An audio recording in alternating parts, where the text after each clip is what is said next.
Hello everybody. How are we doing? How are we doing early stream? But yeah, wanted to play some CZN, wanted to play the event, and pull for Hilde, and yeah, because I've got a bit of time. So yeah, we're gonna do that. It's not gonna be too long of a stream. Might stream tonight later. Don't quite know, but we'll see. So yeah, how are we doing, everyone? How are we doing? I need to do my policies for the day.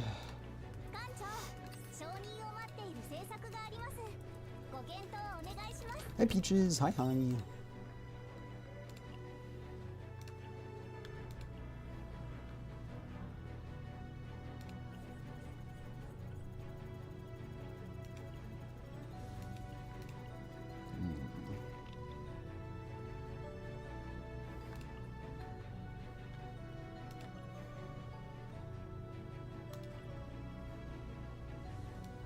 I'll be lurking since I'm gonna cook some food. I'm hungry. Based. I've got a little snack. I've got some goldfish here.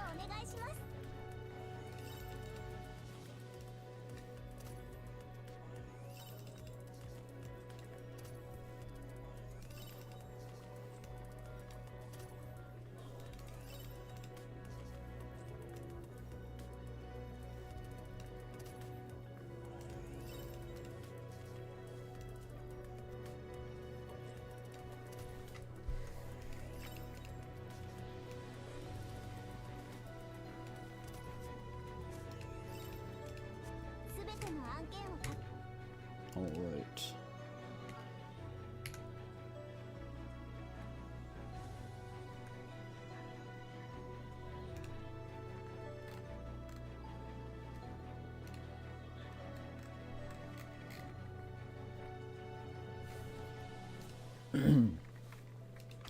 But yeah, so this is the event, and I believe part 2 is not out yet. Yeah, it's gonna be out in a little bit, but we're probably gonna wait like a week before doing that. Who's the next character?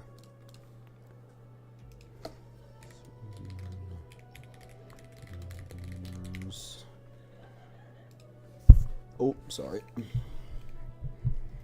Arabella and Olga. I expected part 2 today because it was said 1 day to left unlock yesterday. It's the redhead. Yeah. She looks cool. Well, speaking of, what's Hilde's best team?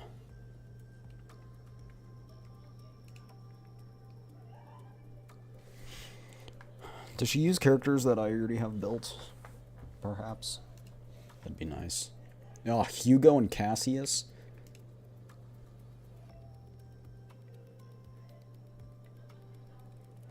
Arabella is going to be good? Oh, well, that's great. Are they actually going to be good together? Hugo can suck rocks. I hate Hugo and I hate Cassius. I will not build Cassius and I will not build Hugo. I won't. You won't catch me. You won't catch me doing it. Can you add a Divine Epiphany to a card that already has an Epiphany to, like, re-roll it? Can you do that? To, like, try and re-roll for a different card? You can? Beautiful. I was curious about that. Cassius can suck rocks. I don't like Cassius. I know that's a hot take, but, like, I'm not going to use him purely out of principle. I know he's supposedly really good, but his kit is weird. I don't like his kit. I don't like his character. I'm not touching him with a 92.5-foot pole. 35.5, whatever the freaking saying is. Oh no, I said 92. Alright. Do I have pulls? No. Am I going to pull anyway? Yes. Also, this, standard. Wait.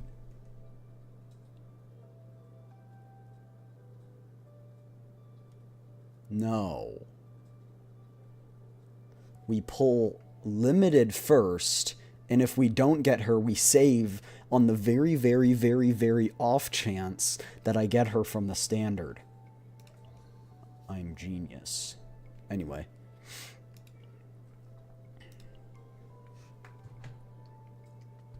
Shall we? Cheers. Dink. I think the screen's supposed to, like, glitch or something. Bear. Furry. Furry. Bear. Ding. Furry. Granola bar. None. Ding. Bear.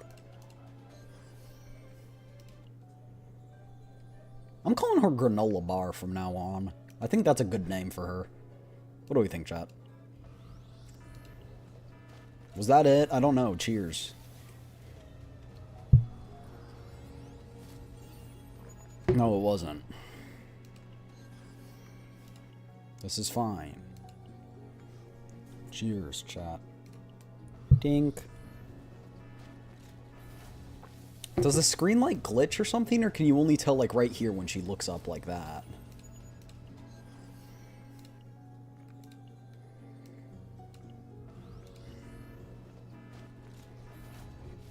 Oh, I didn't even see. Cheers. I'm mad. I did 2 multis after Hard Pity and got E1 Hilde. At least you got her.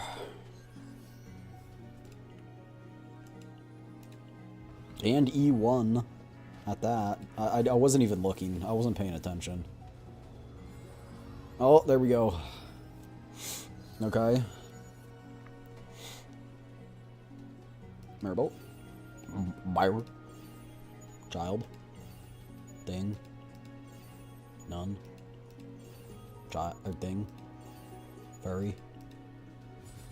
Come on.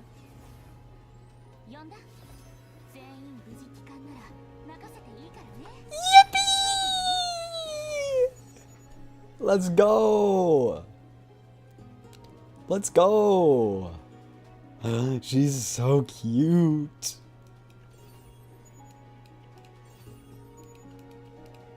She's so adorable. And I hate you? Why? Why?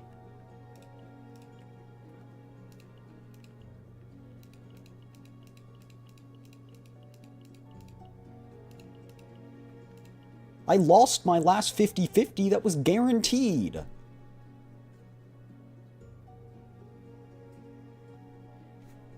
Like, what do you want from me? I lost my last 50-50. Like, it's not like I just won the 50-50 there. Stop saying you hate me. I have bad luck too. Tisk. This dude. Look at this dude. I think I still have selectors that I haven't used. My bad, gang. Yeah, take that back.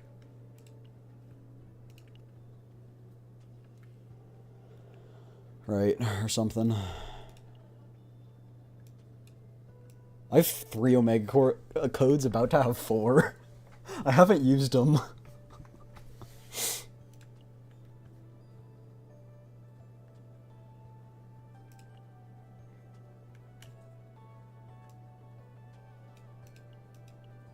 Here you go. Yeah. I'm probably going to use this one to get 9. This one to get 9's partner. And then I'll use this one to get... I don't know. Oh, okay, so it cuts off at Diana?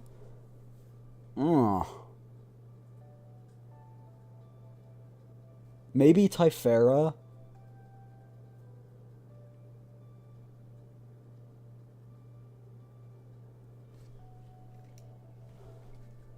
I know I don't want any of these standard selectors. So it's like these. I might go Typhera. Or I could get another Chizuru copy. Then we'd be at what? Chizuru...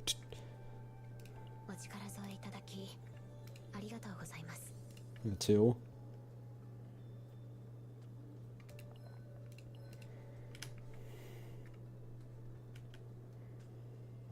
Typhera's 9's best support.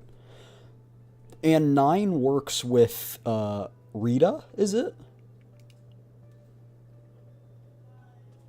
Who is it? Or is it Hidamari? No. Hidamari's Selena. Serenil's Selena. Rita's 9. So you could have Rita, 9, Typhera, right?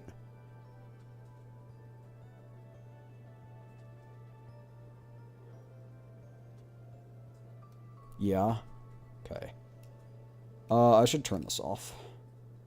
But I don't know what... I'll turn it off after today.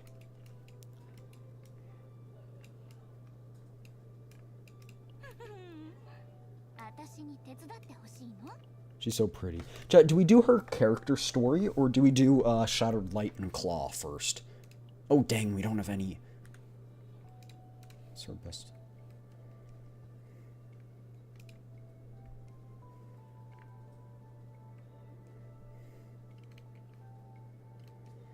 Rosaria. How do we not have a single other copy of Rosaria?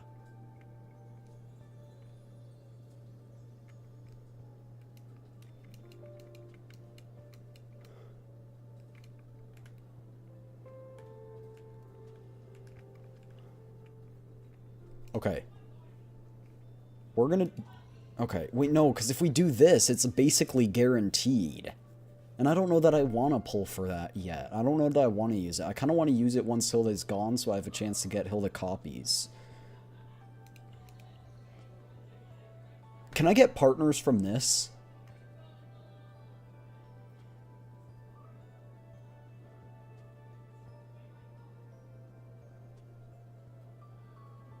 No.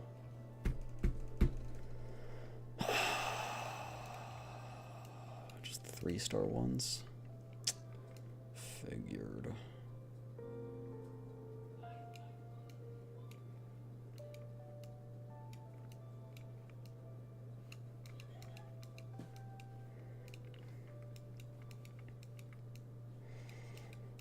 $300's too much, man. I can't spend that.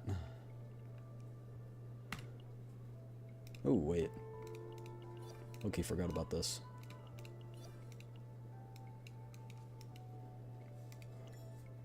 Oh my gosh. Chad, should I get her skin?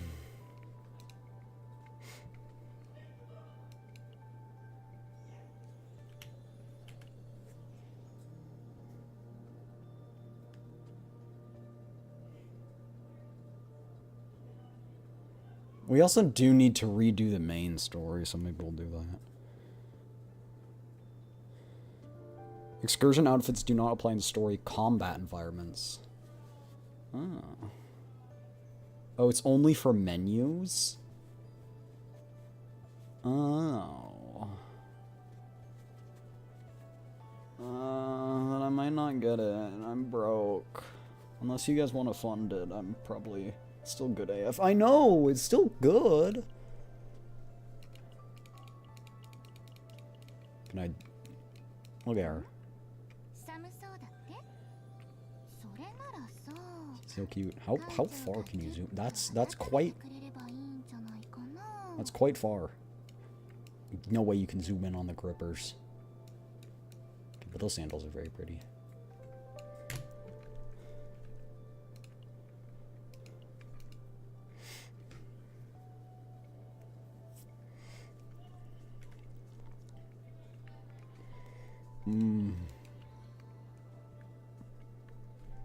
I don't know, chat. Cause it's Hidamari that's using Rosaria.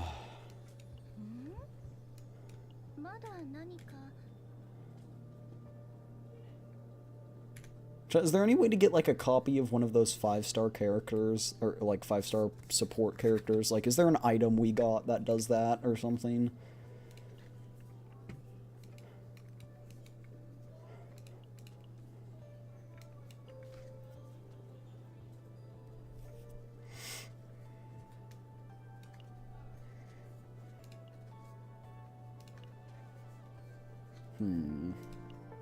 Thank you for the follow, Chrissy Little Sheep. Welcome in. Welcome in. But yeah, I want like a good partner for her because I really like her, but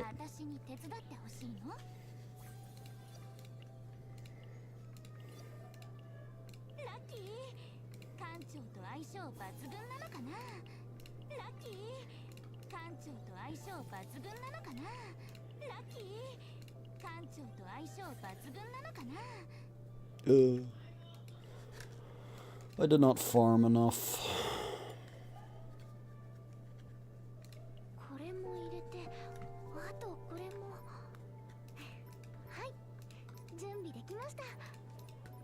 I really need a better Mika build. Yeah, all these are trash. Way too many cards. Oh no, not that one. This one. I hope you're having a good stream. Just found out about this game. Started playing it like 10 minutes ago. It's a fun game. It is a fun game. That is for sure.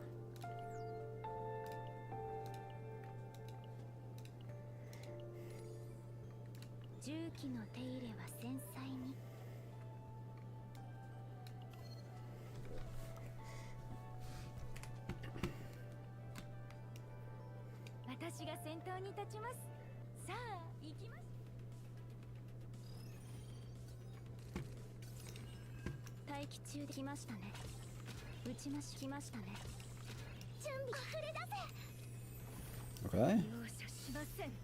I enjoy the Slay the Spiring Gotchas. Yeah.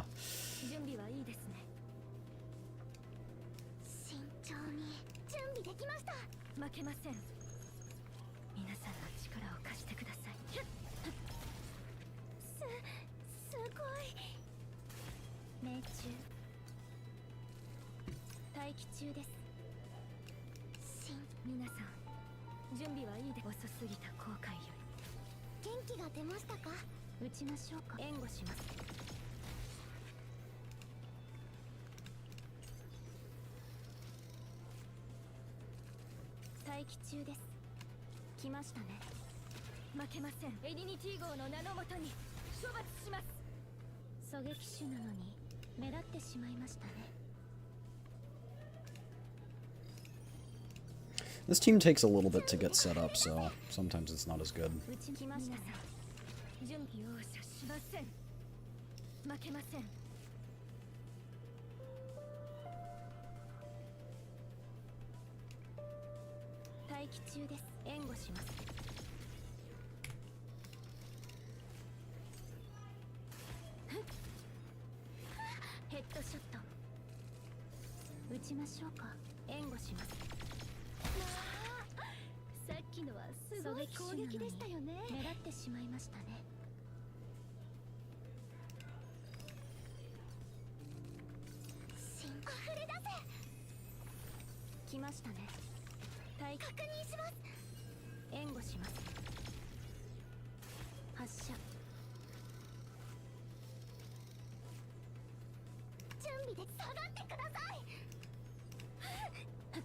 Okay.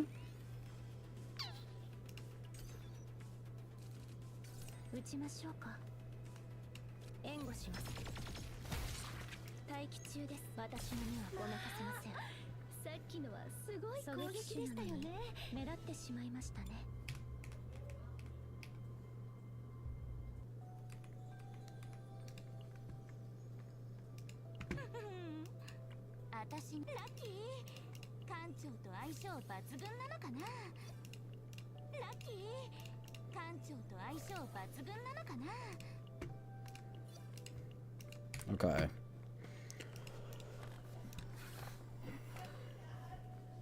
Oh, right, and we have all these.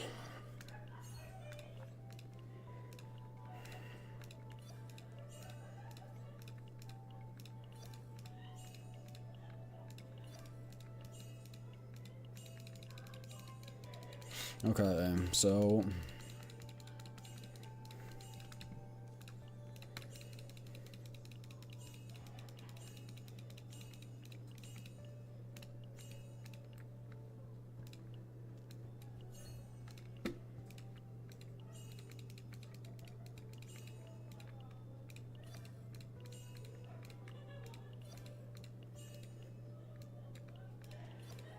Okay.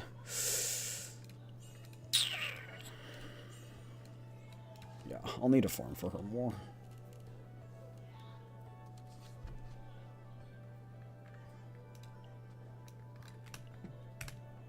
We'll see about upgrading her a bit more later. Memory fragments. What does she want? Not sure I entirely trust this. Though I think I trust this, the fact that it needs Battlefield Evolution, but I don't think I have that.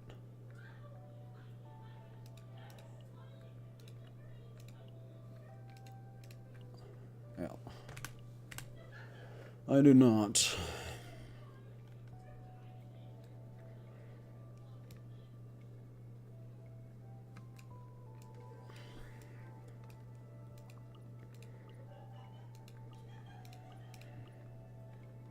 I didn't even realize she didn't have the right thing on.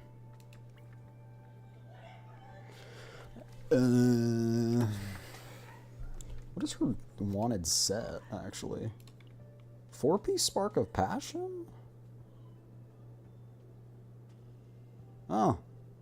Yeah. No, that's probably right. That sounds pretty good. I don't know that I have Spark of Passion, though. Back. Welcome back, Hydros. No, yeah, I don't.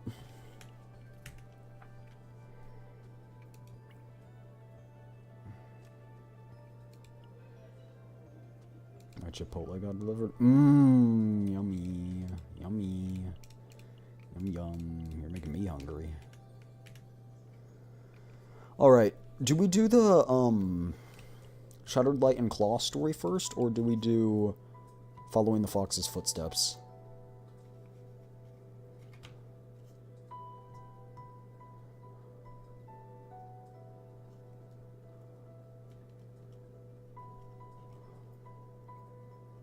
Like, is there one I should do in order canonically? We still need to do these. From what I've skimmed, we have a pocket watch which turns back time instead of like a premonition now.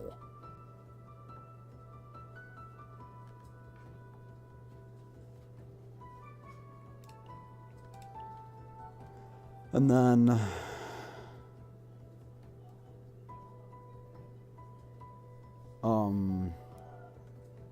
he's using a chaos. They made him use a chaos relic instead of just sacrificing the person to the core.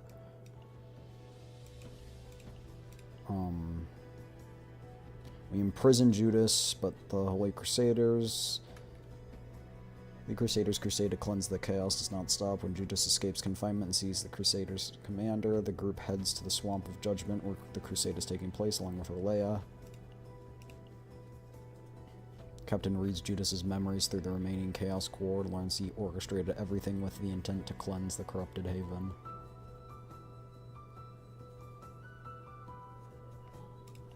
So it's pretty similar. They didn't change much, to be honest, at least from what they make it sound like.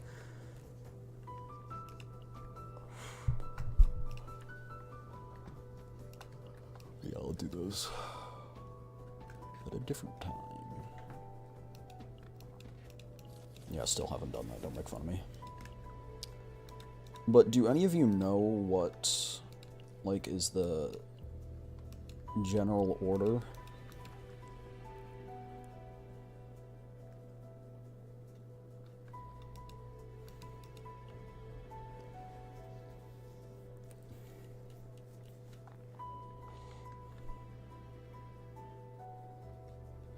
Reports of missing Protosses dispatched by the Emperor across the galaxy come in one after another, and Arcanon sends the SS Nightmare to pursue the truth. The crewmates meet Anika aboard the SS Iron Rain and prepare for a joint operation, only to fall in a trap set by Anise and Arbella.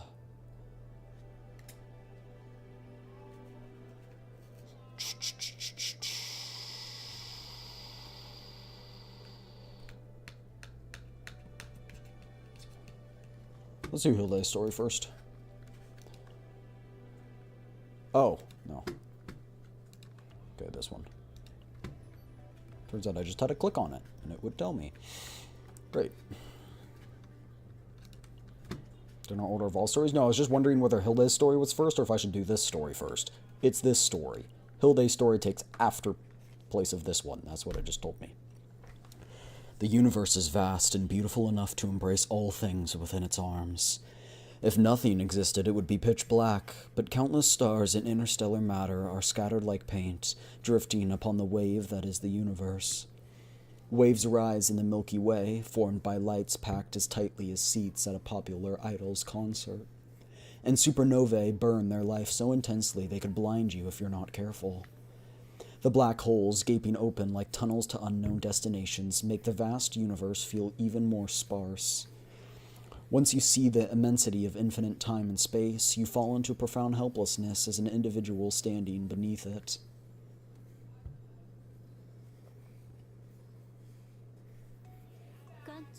Captain, is something showing up on the monitor? Just gathering my thoughts. Thoughts? Only the pocket watch hanging from my neck reminds me of the current time and place. I don't know how many more times I can turn it back or how far into the past I can even go. And so I pray.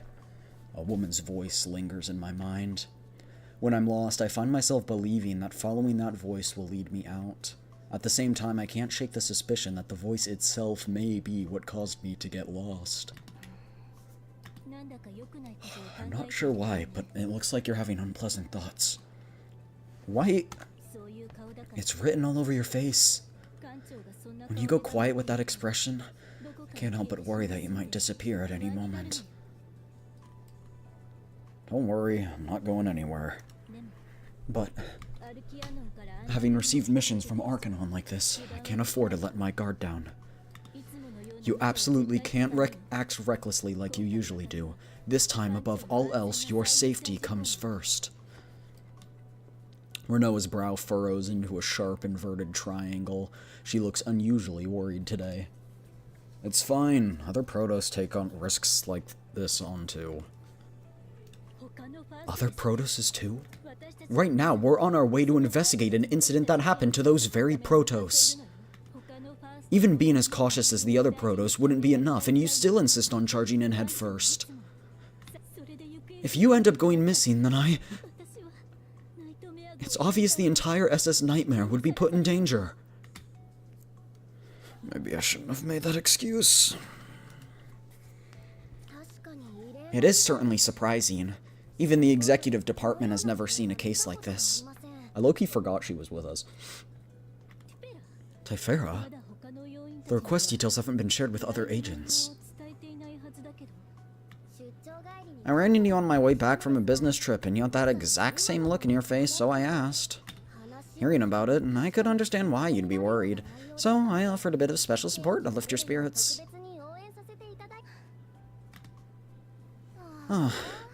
Having to dig up information about the Empire while avoiding the eyes of the Empire's own people, it's endlessly frustrating, I tell you.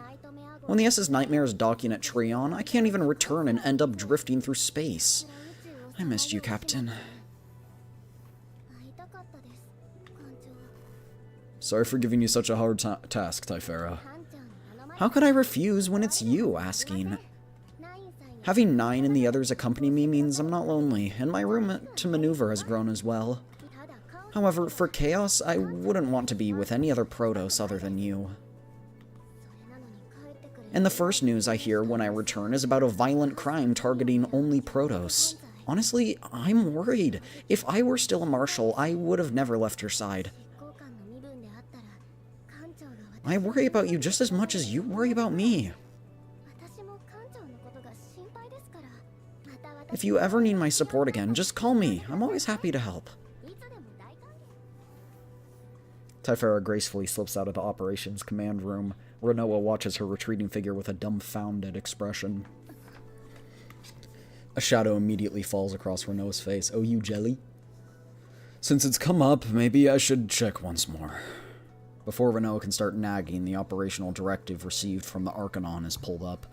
A case summary and attached footage materialize in hologram form. Captain, let me say it once more. Protoss are...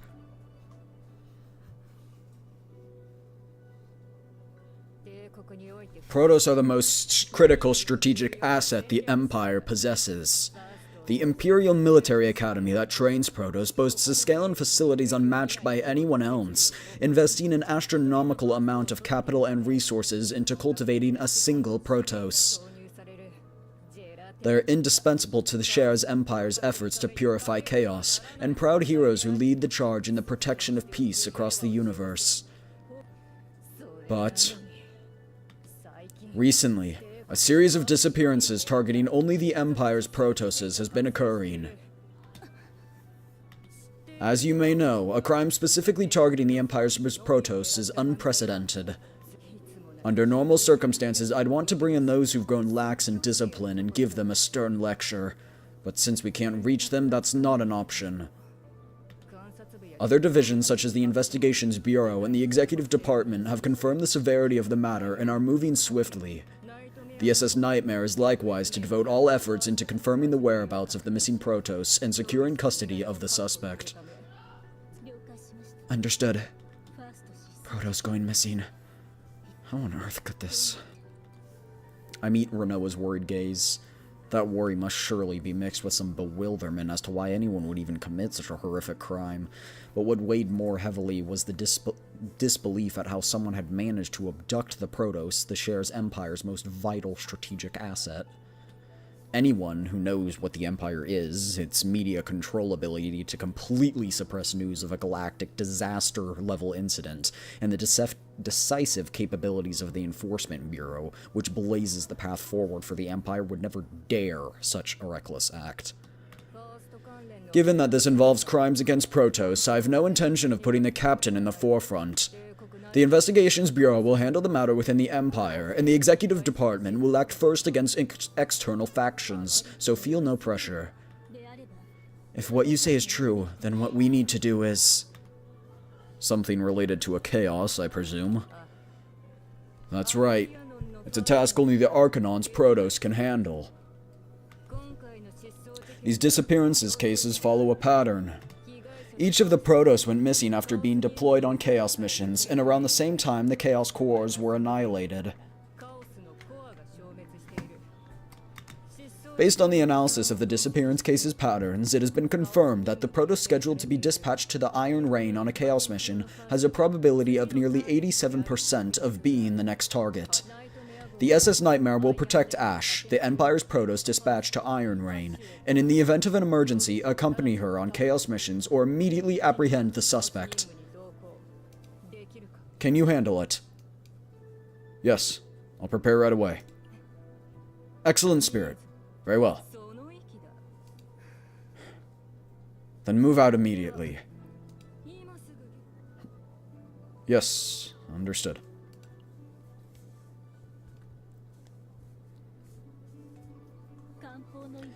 I was glad I didn't hear anything strange, like talk of firing cannon shots, but that wasn't like the director at all. And the pattern of disappearances is suspicious too. If the annihilation of the Chaos Cores and the disappearance of the Protoss are connected, there's only one possibility that comes to mind. A byproduct generated when a Protoss sacrifices themselves to annihilate a Chaos Core. Don't tell me.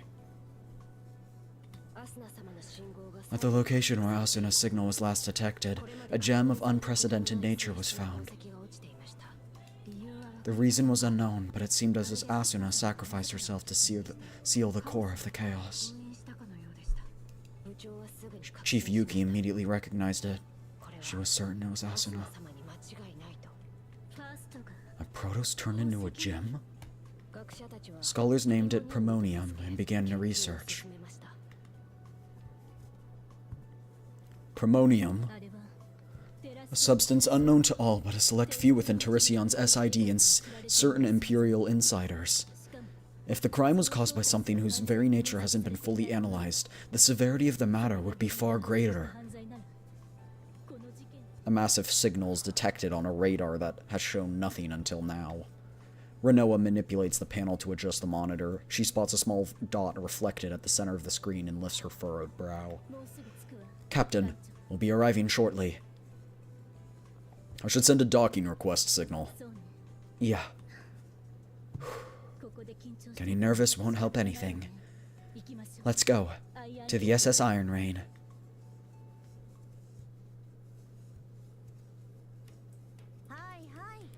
Got it. I'll be right there. Just need to finish inspecting the guns. Anika looks over her gun blade, a great sword fitted with a cylinder from every angle. Just as she's about to inspect the cylinder, a torrent of nagging pours out of her communicator and she squeezes her eyes shut. Aren't you being extra annoying today? I'm just the guide anyway. I have to join up later, so I heard some Imperial folk are coming along as escorts. You said you were curious about the Protoss too. Just wait a little and I'll get you a meeting in no time. Yeah. Once this job's done, I'll definitely treat you to something good. See you later. Signaling off.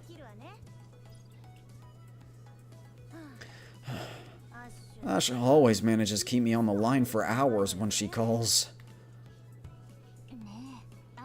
Anika, do you know how many flags you just raised? Ash is in serious danger right now because of you. Flags?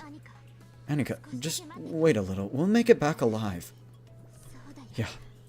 Once this war is finally over, by then I'll definitely go home and sleep all day.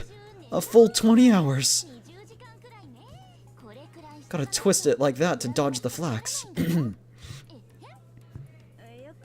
I'm not entirely sure what that means, but it sounds like one of those jokes your platoon members tease you about for not being funny. Thank you for the enthusiastic response. Fine, just take a look at my weapon, will you? I have to escort the agents sent from the Arcanon, and it'll be a disaster if it broke down on me. That's right. Anika of the Buffalo Bomb Squad, representing the Iron Rain to welcome our Imperial guests. Can't afford to look sloppy. I wouldn't say I'm representing all of Iron Rain. What was it the key to not falling behind the Imperial folks?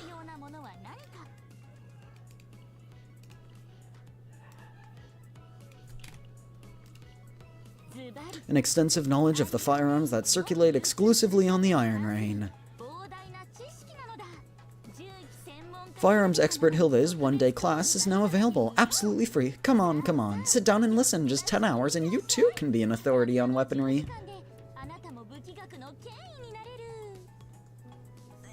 You just want someone to chat with. Go away! Don't be like that, Anika!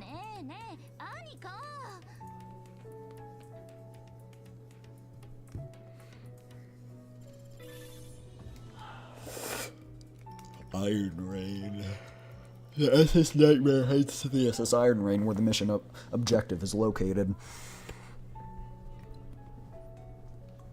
The interior of the SS Iron Rain's arcs maintained a somewhat dated appearance and city structure compared to the Empire or Turcion. The most striking feature was, without a doubt, its military feel. Every agent who visited the Arc City agreed it felt like an old army base. Armed soldiers roamed the streets, and a sharp, acrid smell hung in the air as if everyone there had a taste for gunpowder. The first person to come out and greet us was also a woman equipped with a firearm in the form of a greatsword. Nice to meet you. Some of you might already know me, but I'm Anika, leader of the Buffalo Bomb Squad. First time on the SS Iron Rain. Anywhere you'd like to see? If you want, I can give you a tour of the munitions factory. Anika gestures around with a tilt of her head, both hands stuffed in her jacket pockets. Her easy grin radiates composure, like a guide leading tourists from out of town. She exudes not just comfort, but a certain pride. Are you sure that's all right? It's your side that's in a hurry, not ours. The ship Ash is on has already departed. They said Chaos will enter along with us, so it should be safe for a while. The only problem is what comes after Ash infiltrates Chaos with us. Regular agents often have a hard time responding to emergencies inside the chaos, so if anything happens, the Protoss from the SS Nightmare is going to help out. That's what I heard. Is that right? I heard the Iron Rain is far shorter on Protoss than other arcs. You seem awfully relaxed, given the situation. Well then... would it be alright if we looked around the SS Iron Rain? What's this place known for? Any restaurant recommendations? Ray, don't you think that makes us look like we're just here on vacation? I'm not sure there's much to recommend. Compared to other arcs, the buildings are old-fashioned, the culture is old-fashioned, and the food tastes like rusty iron. Still, once you get used to life here, there's no place quite like it. If you're okay with it, I'll show you around a bit before we head out in earnest. Yeah, sounds great. I was curious whether there'd be any weapons here that suit me. Mika, let's head to that restaurant over there. Huh? That restaurant over there. Don't tell me. Are you talking about the building that says Dandelion Hall? No, not that one. The one next to it. Oh, you've got good taste. That place actually gives you a fried egg on the house. Every other restaurant that used to just give you a boiled egg or yogurt ended up closing down because of that place. A fried egg? How can that even be enough to compete? Don't take it at face value. From what Beryl told me, this place has been around for over 30 years. She's pulling your leg because it's your first time. What? You were tricking us? I got busted. After a good laugh from the exchange of jokes, a brief silence falls. The odd stillness born from the quiet opens up the field of view. Not just the people right around us, even those a few steps away, resting or chatting, all had their attention fixed on us. Their wary, guarded looks of people who clearly distinguish each other by origin put the outsiders from the Empire on edge. As you know, the SS Iron Rain was founded by people who broke away from Tericion because they didn't want to be tied down by the Empire.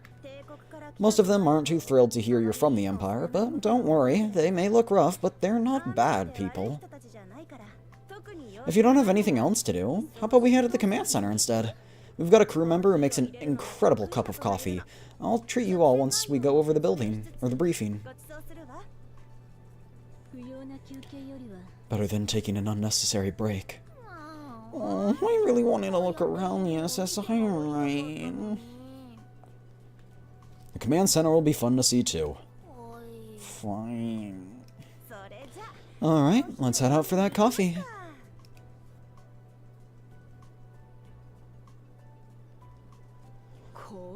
Coffee? Forget it, just grab something from the vending machine. That's so mean, Janet! I've got my own attitude, sure, but serving instant coffee to the Empire's Protoss, that takes some nerve. I treat people according to who they are.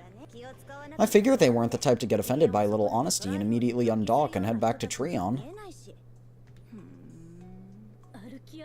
What do you take the Arcanon for? Maybe she's just trying to be friendly in her own way. But they don't seem like pushovers. Fine, fine. It's a mission you volunteered for, Annika. I don't need to stick my nose in it. Just make sure you finish inspecting the weapons. I'm out of here. Janet strolls out of the command center with her usual casual gait, and Annika slumps her shoulders as she stares at the empty table. Not offering you anything at all feels awkward too. It's fine, we appreciate the thought. I didn't come here expecting VIP treatment like the other Protoss. We prefer getting straight to the point briefing over putting on airs and acting all proper. Renoa takes a seat in front of the monitor with a relaxed expression. The other agents, unbothered, are busy taking in the sights of the command center. Oh, there's so much equipment here that we don't have on the SS Nightmare. This one looks exactly like a self-destruct button, doesn't it? Don't go pressing it. Okay. The seat next to Renoa is empty, so I take it and settle uncomfortably, gazing at the monitor. Annika glances back and forth between Renoa and the other agents. Then, as if deciding it doesn't matter, she begins the briefing. You were probably briefed before coming, but your mission this time is to escort the Imperial Protoss to dispatch to the Iron Rain. I heard it's because of the Protoss serial disappearance case, but I don't really know the details. Anyway, you're scheduled to enter Chaos missions pretty soon. Make sure our Protoss don't run into any problem inside the Chaos. Got it?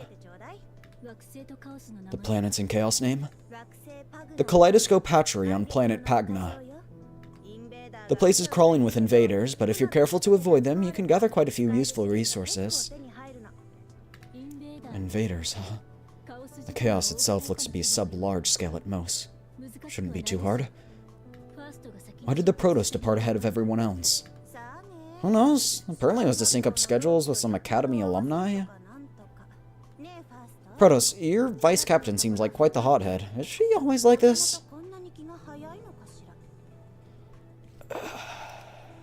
Annika tosses out the blunt question with her usual unhurried demeanor.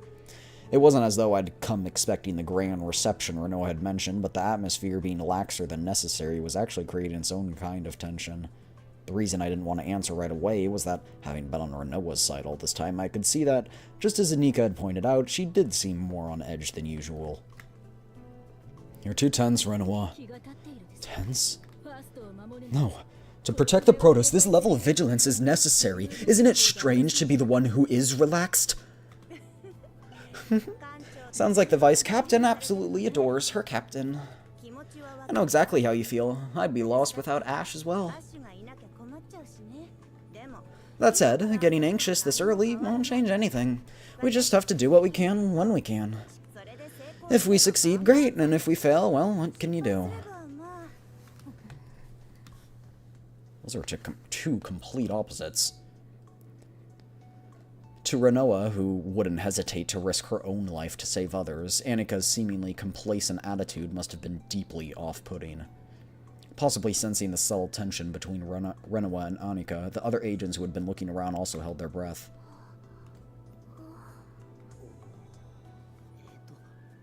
So, do we head out now? This isn't the time to jump in, Owen. Oh, hold on a sec, let me check. While I'm at it, I can show you the cute little Ash's face too. She's probably the cutest among all the Protoss staying on the Iron Rain. Hello, SS Blue Falcon. Come in, SS Blue Falcon. Annika operates the panel beneath the monitor, then takes a few steps back and looks at the screen. A message attempting to contact the SS Blue Falcon appears. Alongside the message, a live video feed plays showing the ship observed from the SS Iron Rain. The SS Blue Falcon drifts through space at an extremely slow pace, as if it had no destination. Once the connection is established, footage of the ship's interior begins to play. Ash, look over here. We've got the guests from the Empire. Oh. The moment the window appears, a deafening explosion pierces our ears and the entire feed is engulfed in flames. Chunks of crew members' uniforms and ship equipment scatter in 1,000 fragments. The onboard feed cuts out immediately. What? The feed from the SS Iron Rain's small satellite camera captures the explosion clearly. The SS Blue Falcon blazes with an intense light, as if showing off the firepower that the Iron Rain takes pride in.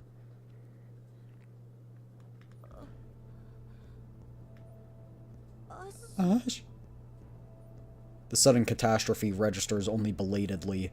As we begin to understand what happened, anxiety and fear, despair and confusion pour into my chest like fallout from the explosion. No. Come in! SS Blue Falcon, come in! Answer me! Ash! The explosion of the SS Blue Falcon fills with the window that takes up roughly half the monitor in red. Annika collapses as though the strength has drained from her legs. The red light pouring from the monitor washes over roughly half of Annika's face and hair. Ash! Ash!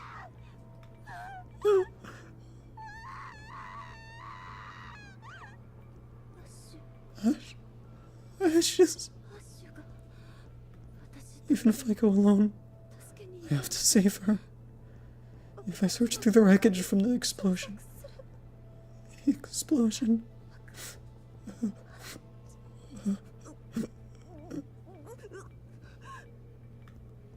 Annika, relax. They're still away.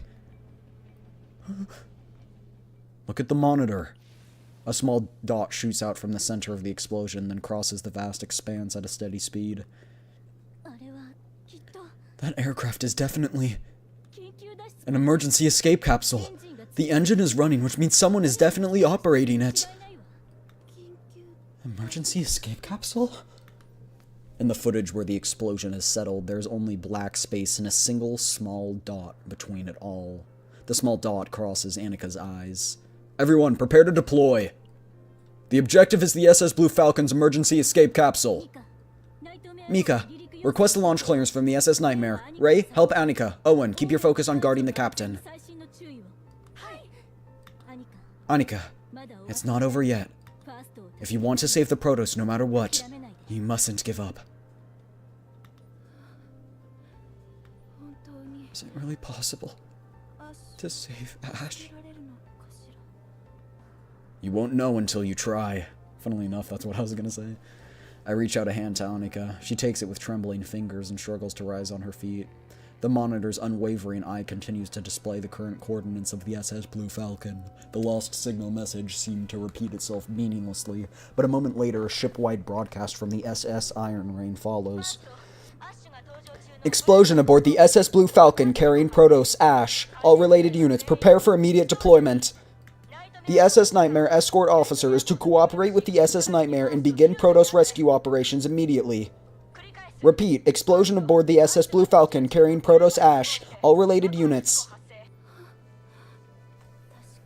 Like you said, maybe it's too soon to give up. Please, SS Nightmare, help me save Ash. Together.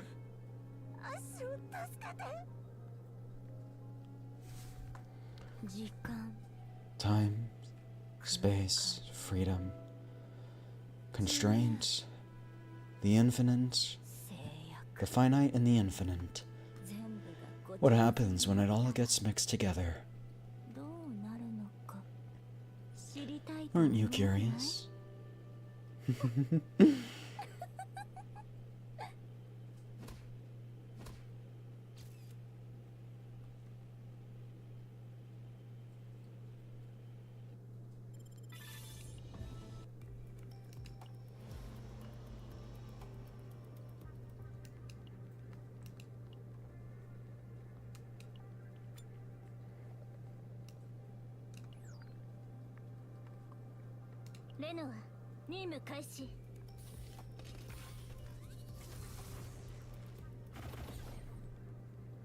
Episode 3, Red Dot. All agents, status report. Whoa. Renoa, entry confirmed. Ray, entry confirmed. Mika, entry confirmed. Can you move, Annika? Yeah, I'm much better. Thanks. Anika, entry confirmed. This sounded so urgent that I figured something was up. But what on earth is this? Janet, for now. Entry confirmed. Good. We begin the infiltration operation. Renoa, give us the mission briefing. The emergency escape capsule crashed into a small chaos near the Kaleidoscope hatchery due to the explosion. The SS Iron Rain is responding, but moving a large number of forces all at once on top of the urgent need for Protoss deployment makes an immediate response difficult. If any survivors from the SS Blue Falcon are confirmed, securing the survivors takes top priority. Understood!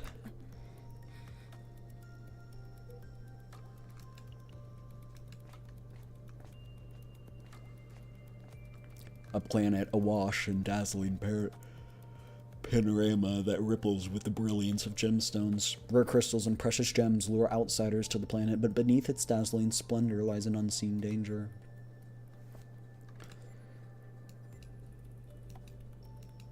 The coordinates provided by the mission control are clear. However, that doesn't mean a single coordinate can get us an accurate location of a capsule that fell somewhere in this vast chaos because of an explosion.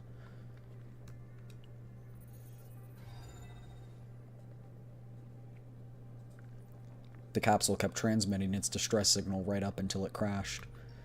The signal's last known coordinates, the shockwave from the explosion, and the capsule's launch angle. Trace those three backward, and the scattered trajectories converge on a single point. Trace compensating for explosion, shockwave, and ejection vector. Crash trajectory convergence 99.7%. Crash coordinates found.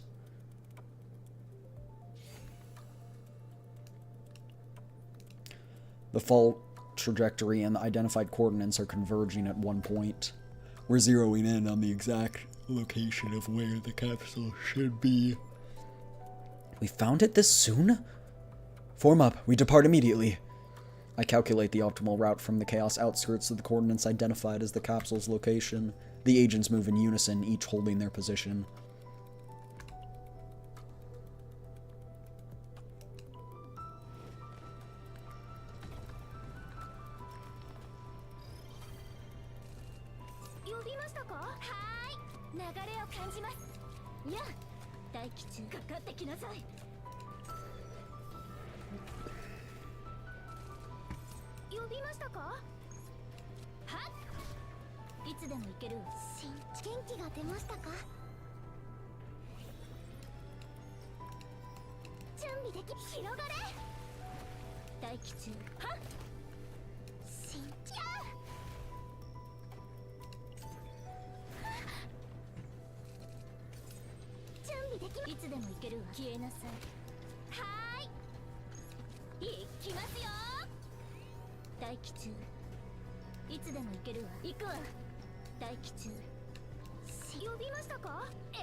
Okay.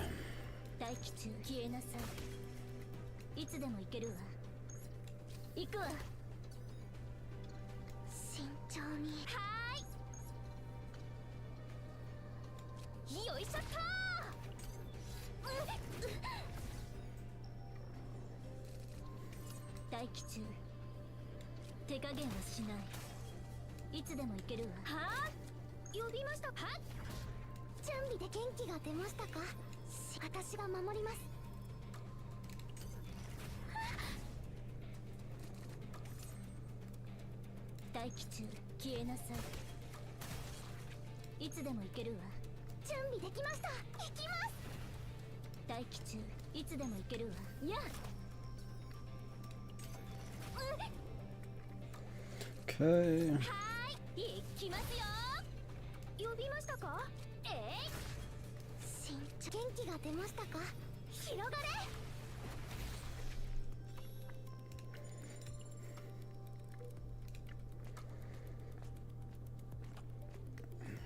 The inside of the cave was filled with gems, the walls, the ceiling, even the floor itself.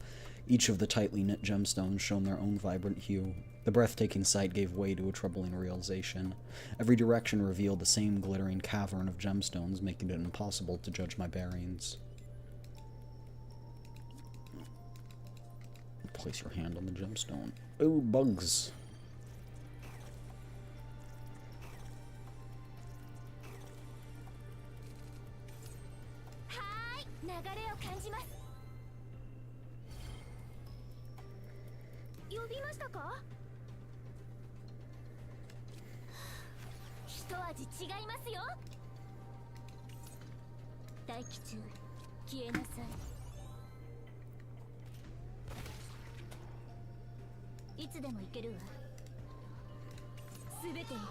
There we go.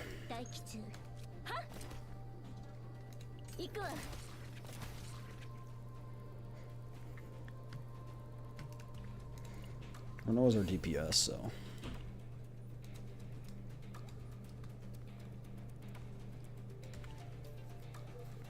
Creepy Crystal Cave.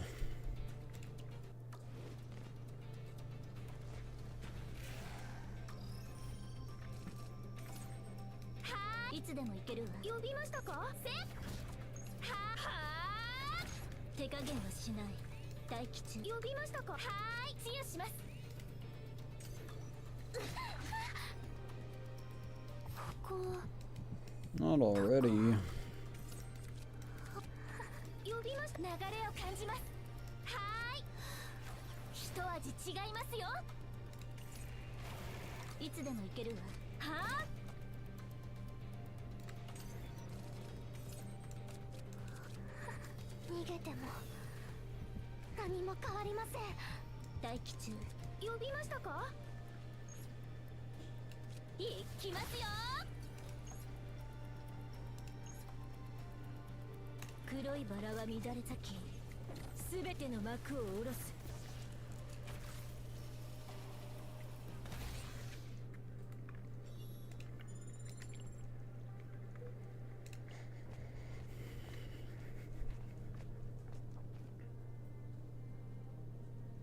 Group mining gems.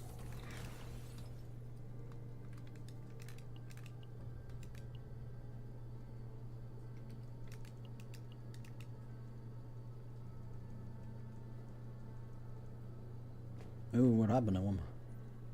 Deep into the cave, the group comes to a halt. Ahead of them is the faint flickering of silhouettes. Oh, these are members of Iron Rain? The soldiers paid us no mind whatsoever. There was something disturbingly unnatural about the way they endlessly repeated the same movements. Those aren't real. What do you mean by not real? The gemstones in this chaos are known to reflect the thoughts of people. I faintly recall that they explicitly target a certain emotion. What was it again? Anika stares at the phantom soldiers, with creased brows as she delves through her memories. The echoes of these desires, more deeply or firmly rooted in place, endlessly repeating the same motions over and over. The group tries to speak to them, but to no avail. An unsullied desire stretches outward, and along with this peculiar desire, as they dream of returning home one day, they clasp onto the gemstones.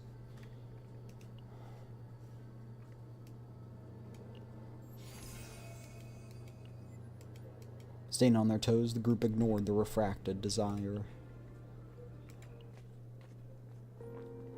Given that it's a small chaos, I expected the infiltration itself to be easier than usual, but perhaps because we had witnessed an entire warship explode, the tension simply wouldn't fade. The group finds their place around the fire and decides to have a moment's respite. My hands are still shaking. No matter how you looked at it, it looked like a normal gemstone. You're not wrong, even I was confused. Don't you think it was a bit cute?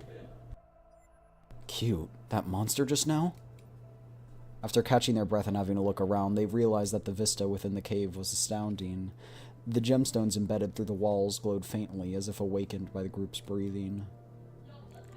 The red dot never stopped blinking, even during their rest. It was as if Ash was sending out a rescue signal. As they neared their destination, anxiety and relief each took turns bombarding the group's nerves. Enough time had passed, and the group dusted themselves off as they left the warmth behind. The red dot was still blipping out there somewhere, waiting for their arrival.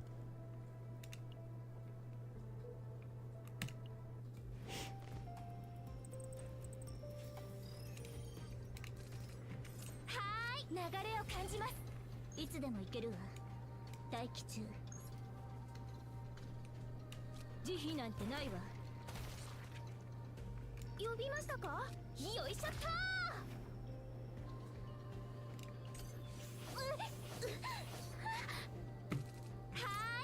呼びましたか？行きますよ。準備できま。元気が出ましたか？慎重。下がってください。私が守ります。いつでも行ける。簡単にはやられないわ。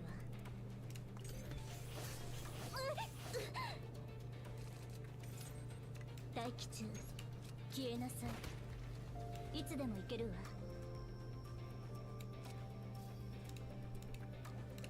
すべてをかけて。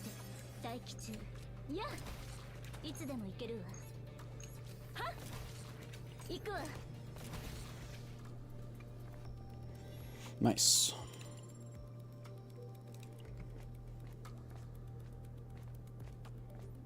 Having exited the narrow and dark cave, a landscape bathed in the jewel-like radiance of the planet stretched out before them. The obstructed view suddenly gave way, revealing an endless stretch of land. There wasn't much more left between the group and their destination.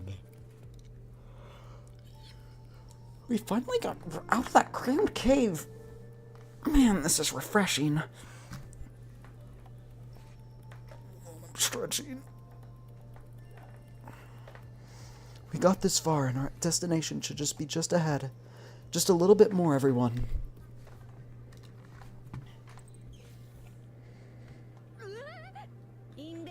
Invader monsters.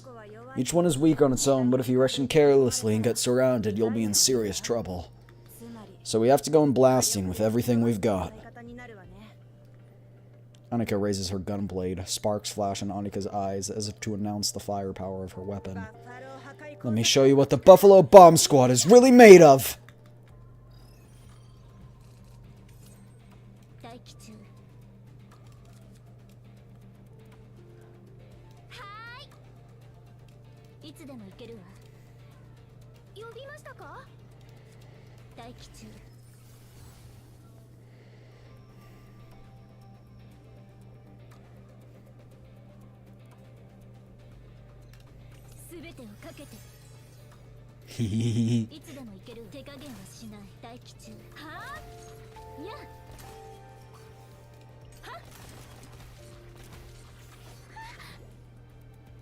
I like that card. It's fun.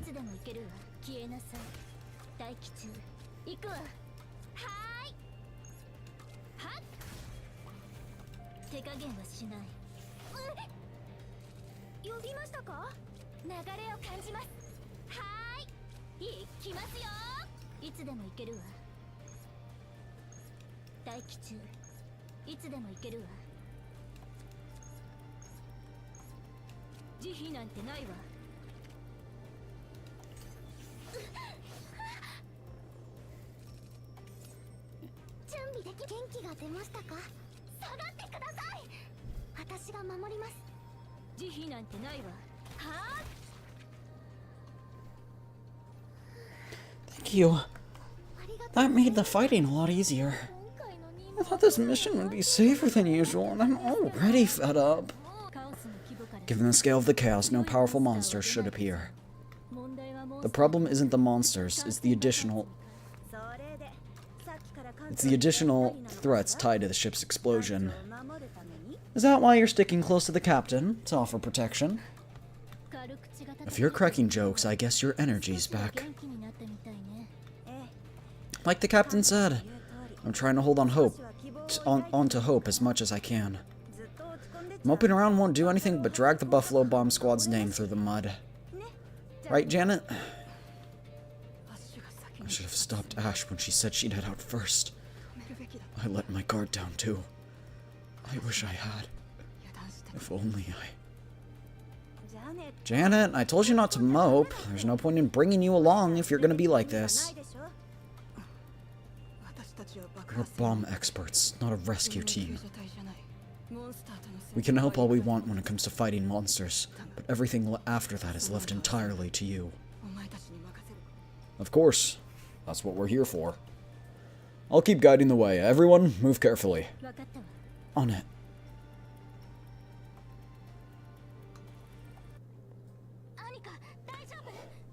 Anika, are you okay? People are being called in from all over and it's chaos. What in earth is... Anika? Anika? Oh, she's already deployed.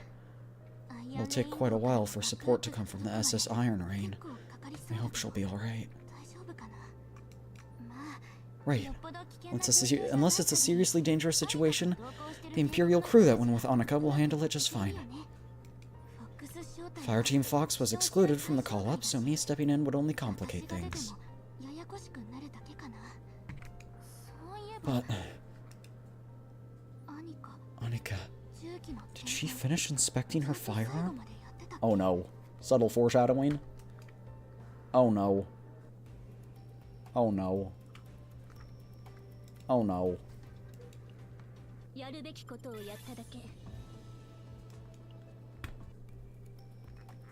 Protos killer. Oh. So they're killing him. That's splendid.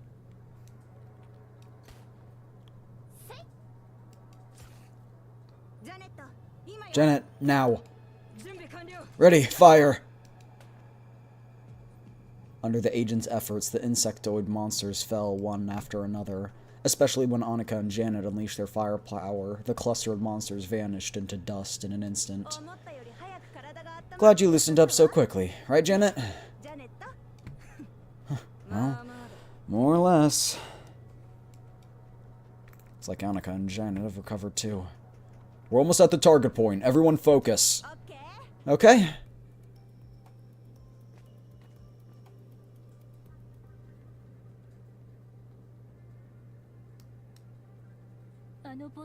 Is that the capsule? The hull's badly scorched, but the structure's still intact.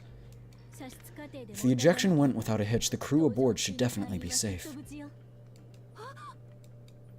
The capsule reflects once more in Anika's eyes. It was nothing but a tiny dot on the command center monitor, but now the capsule fills her entire field of vision. With each step closer Anika takes, the capsule reflected in her retinas grows larger. Oh.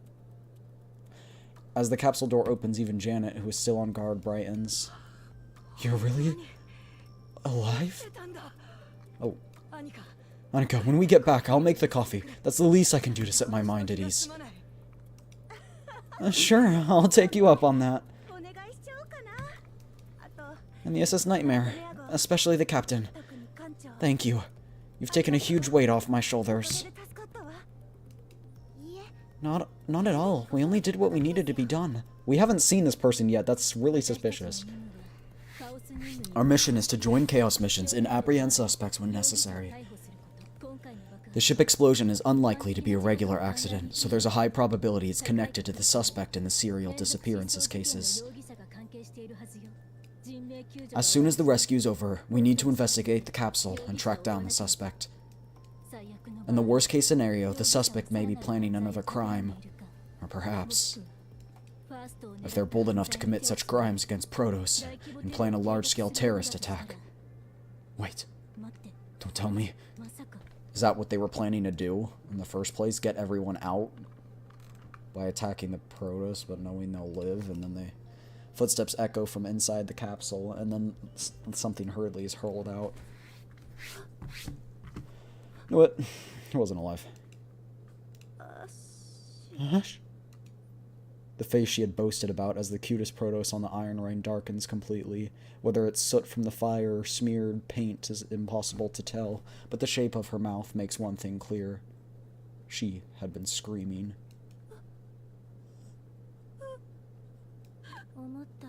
She landed farther from the Chaos Core than expected.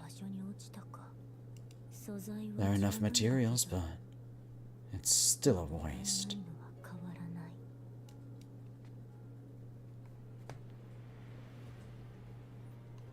The origin of the footsteps that echoed inside the capsule steps into view. Her gaze closes in silently like a suppressed gun. So you got here first. As expected. You there. You're a Protos, aren't you? The woman with the chilling voice raises the corner of her mouth by the tiniest fraction. In that instant, my breathing stops and my limbs go numb. It was nothing like simple tension or pressure, a sense of wrongness. No, rather the exact opposite of wrongness. I felt an intensely familiar power from the one who killed the Iron Rain's Protos. Without thinking, she grips the watch hanging around my neck. You're a Protos too! That's right. Can you feel it? I've met countless other Protos, but you were the one I was most curious about.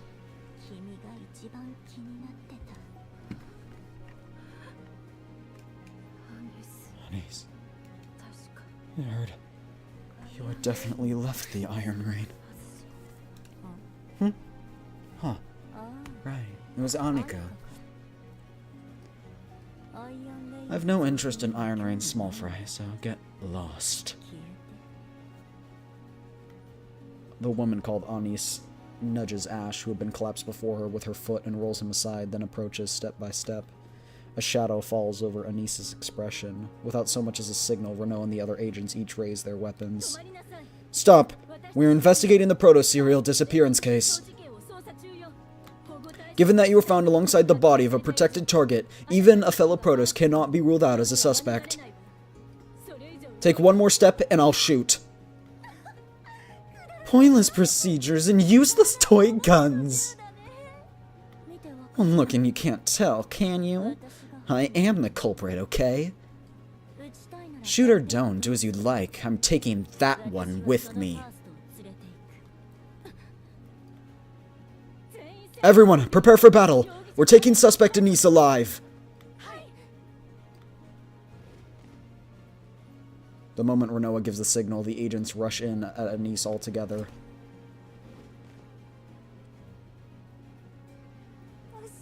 Ash, open your eyes. Ash, you can't die. The moment Anis's heel lifts off the ground, Renault pulls the trigger. A bullet flies out with a gunshot, but a tentacle erupts from Anis's body and snatches it in an instant.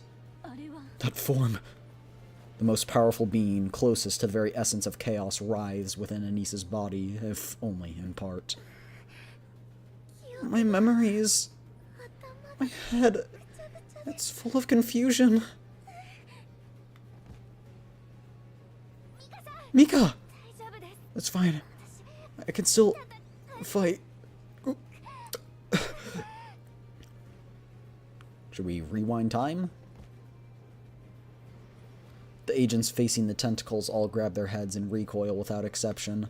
From the water sphere Mika controls, steams of water flow endlessly. Around the tip of Owen's spear, a sharp and unstable wind coils. Ray clutches her collar as if struggling to breathe, while Annika can only stare at Ash rolling on the floor, unable to even open her mouth.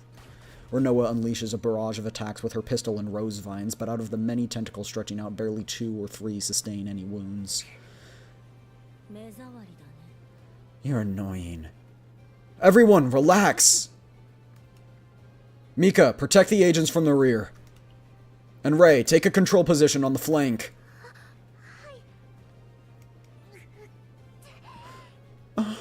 Understood. While Renault handles the front, Owen assists with defense. You can all do this, right? I'll try. Got it, Captain. Protos. Right. There's one more Protos here, so... I can just swallow this one while whole in its current form. Tentacles erupting from Anis's body seize Ash's limbs and head, lifting him into the air. The tentacles coil around every part of Ash's body like a snake eyeing its prey. Before long, Ash's form vanishes entirely, leaving only a coiled mass of tentacles suspended in midair. Ash, swallowed in an indescribable form, soon rises again as a thick, rigid tentacle. It screams and hurls itself toward Renoa. So each of the tentacles are a Protos? Oh my gosh. That's loud.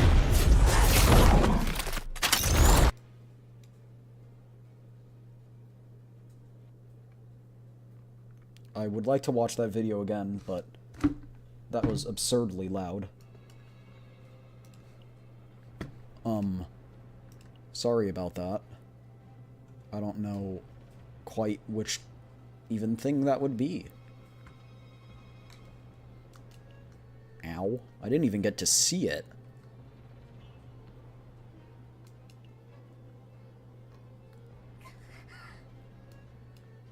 Renoa! Mika's stream of water flies toward the tentacle, but spills to the floor before it even makes contact. Ray and Owen collapse to the ground as if crushed by something unseen, writhing helplessly. My head. Renoa! I have to save her. I need to.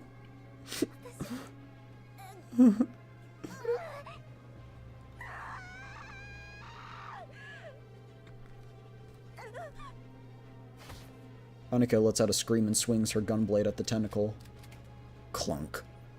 Whether from the sudden swing or something else, the cylinder of the gunblade jams mid-rotation, and the tentacle, having deflected the blade, slams straight in Annika's abdomen. You have no power at all. Meaningless. Scraps like you should be torn to shreds.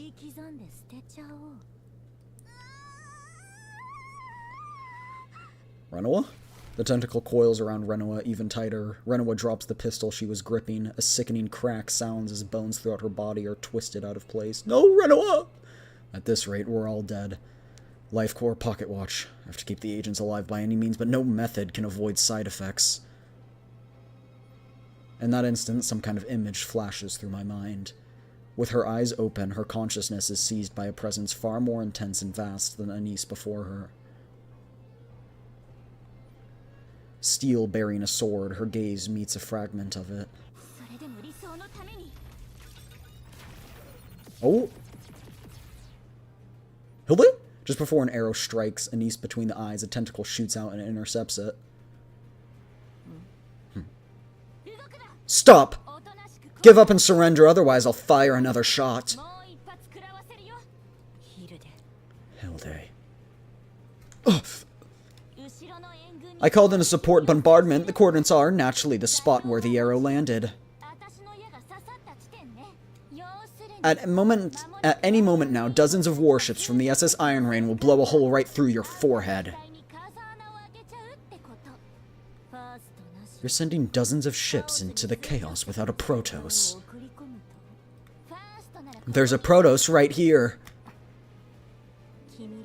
That's unlike you, Hilde. You've changed a lot yourself, Anise. That's enough small talk. Drop any thought of resistance and surrender. Protoss of the SS Nightmare. It's not over yet. There is no distinction between end and beginning.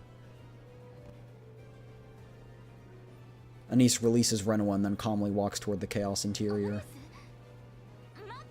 Stop! I said surrender, not run away! Hilde loosed arrows one after another, but some were blocked by tentacles and others were swept away by a sudden chaos storm. Through the chaos storm, the silhouette of steel bearing a sword shimmers and then disappears. Something feels off about Anise's retreating figure as she vanishes. Is she gone? Is everyone okay? Anyone hurt? Water's dripping. You don't look fine. At least that's a relief. I was worried she'd counterattack. Hilde lets out a long sigh and plops down on the spot. I must be out of my mind. Even if it's a small-scale chaos, chasing it all the way here without a Protoss. What? You came without a Protoss? I couldn't just sit around waiting for another one. The support from the SS Iron Rain's already running late because of that. If I hesitated too, who was gonna save Annika? I came charging in the chaos, ready to die. Luckily for me, it worked out. Huh, but you just said reinforcements were coming. Oh, they are coming. Way over there. See? Hilde points into the direction with the tip of her index finger, and there, barely visible given how short she is, a single soldier comes trotting over with a rifle in hand. Commander, wait for me! I'm gonna get lost out here. What? No, you're planning to die in a place like this? You promised to propose to her when you got back. Hang in there just a little bit longer. Oh, ayo, what's this about, huh? When did I ever say that? I hate you! Hilde grins smugly, apparently convinced her joke, tossed out to get a laugh, landed perfectly. Renoa watches Hilde for a moment, then our eyes happen to meet and we exchange a look. The meaning behind it needs no words. What is with this?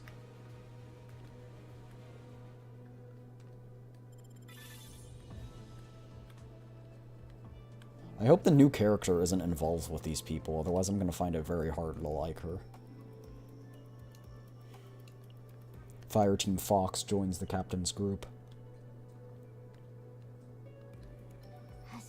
Hi there, I'm Hilde, Commander of Fireteam Fox. My main weapons are my gorgeous folding bow and my razor-sharp mind. My weight is a secret, and my nickname's the Battlefield Trickster. Nice to meet you. Her weight's a secret. I mean, she looks very, very fit. I mean, like, just look at this bodysuit. Like, she's got abs here.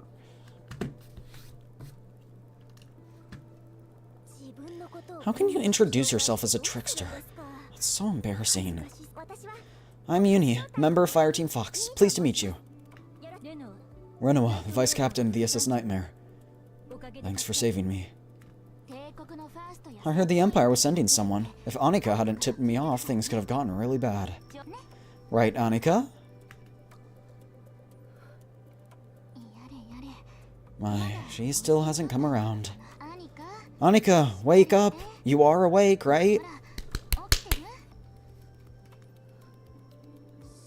The cylinder malfunctioned, so I couldn't stop Anise. Oh, if only I'd set out with Ash from the very beginning. Someone had to serve as the SS Nightmare's guide, and the truth is, you were the most qualified person for it. If you had boarded the SS Blue Falcon with Ash, you would have just vanished into cosmic dust alongside with her. Hilde! Don't be angry. I'm saying it's not your fault. Nothing would have changed, even if the cylinder had worked. You just be shouldering the blame yourself and drowning in regret. You... What would you know? Annika grabs Hilde by their collar and immediately raises her fist. Hilde doesn't so much as twitch an eyebrow. Instead, she turns her cheek toward Annika as if offering it out of pity. I know better than anyone. If you're gonna hit me, go ahead. How nice for you to have someone to take it out on. Annika!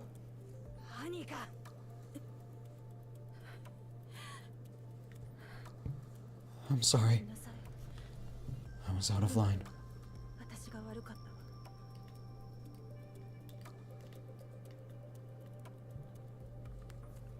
As Annika releases her grip on Hilde's collar, Hilde dusts off her lapels. Uni huffs and steps between Hilde and Annika, then Janet moves in as well, taking her place at Annika's side. Even if it's you, Annika, I won't forgive you for picking on Hilde. Do you understand? It's alright, Uni. I would have reacted the same way. Though, of course, I've already been through it myself. Hilde. That's not something you should joke about! Oh, Uni. Now it's Uni's turn to stand on her tiptoes and grab Hilde by the collar. Hilde's ponytail swishes back and forth just like a horse tail. Anyway, so about that. What should we do now? Uh-huh. We did come charging in here on a whim. Meaning we didn't exactly have a plan for what to do once we got inside. That's not something to brag about! Okay, help me, Uni. You get along so well. What do you think, Renoa? There's really only one thing to do. As for now, as far as we're concerned, the mission has already ended in failure. Ash, our contracted target, is dead. But the serial disappearance of Protoss members... No, we've identified Anise as the culprit behind the serial murders of Protoss members.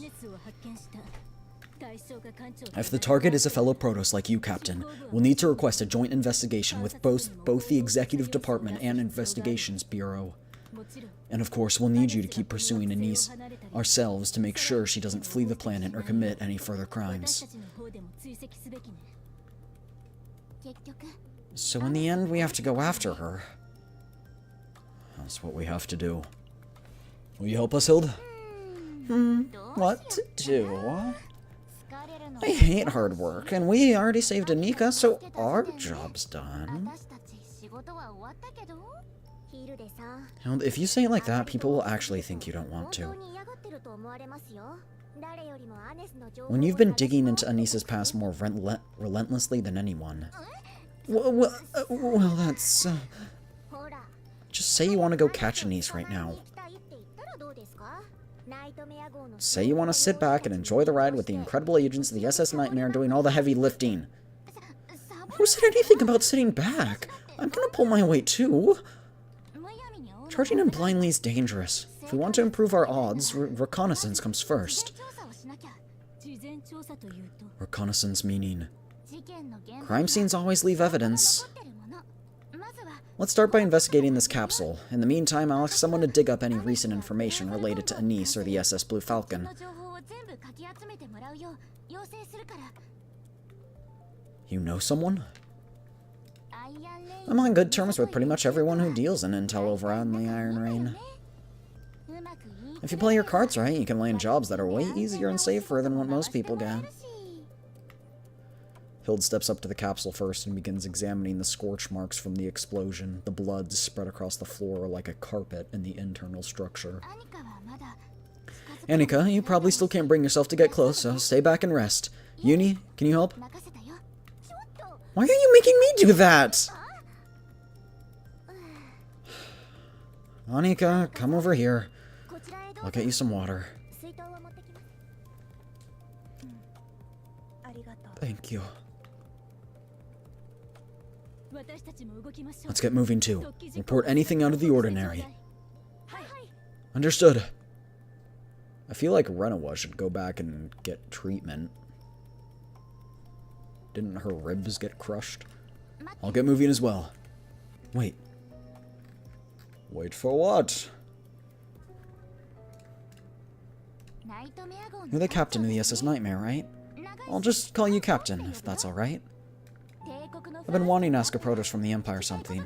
Think of it a bit as a preliminary research. Would you humor me just for a moment? Sure, what do you want to know? It's a very important question. Captain, what do you think of the IRHP-77 pistol? Huh? The very first pistol the Iron Rain manufactured itself after splitting off from Tericion. Its durability is as poor as its low production cost, but it can be mass-produced and it's easy for anyone to handle. Truly the pistol of the people. Its classic feel and the satisfying snap of the reload action have led countless firearms experts to say no matter what other gun you try, you'll always end up back at the IRHP-77. A soldier of your caliber, this captain, no less, must surely have a distinguished opinion of this gun if you've heard of it. What do you think? Well, even if you ask me what I think... Before Hilde's eyes, the unmistakable gleam of a military enthusiast's anticipation sparks brightly. There are those who hold the title of SS Nightmare Captain in such high regard that they hang on to every word and gesture. But there was no way to have every weapon in the entire galaxy memorized, so it took quite a bit of digging through memories from my academy days before I could manage an answer. It's a good gun, as long as it doesn't break. Was she hoping for something a bit more impressive? Exactly! That's the SS Nightmare's captain for you! If my hunch is right, Anise will still be carrying it. Let me know if an IRHP-77 turns up inside the capsule.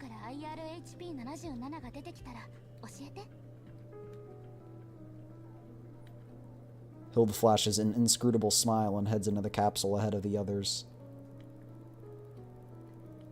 The reason Anise ended up like this, it's all because of me. Oh, I didn't even realize I was just talking like Annika. Self-blame isn't good for you. Hilde walks forward of her own accord into the dark. As she passes through the capsule's entrance, a shadow falls over her.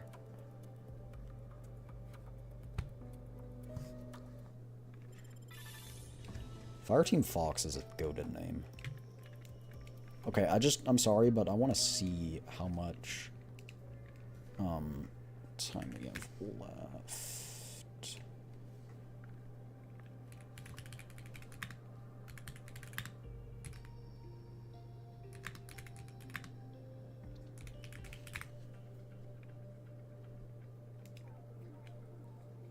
Boo-ba-doo-ba-doo-doo.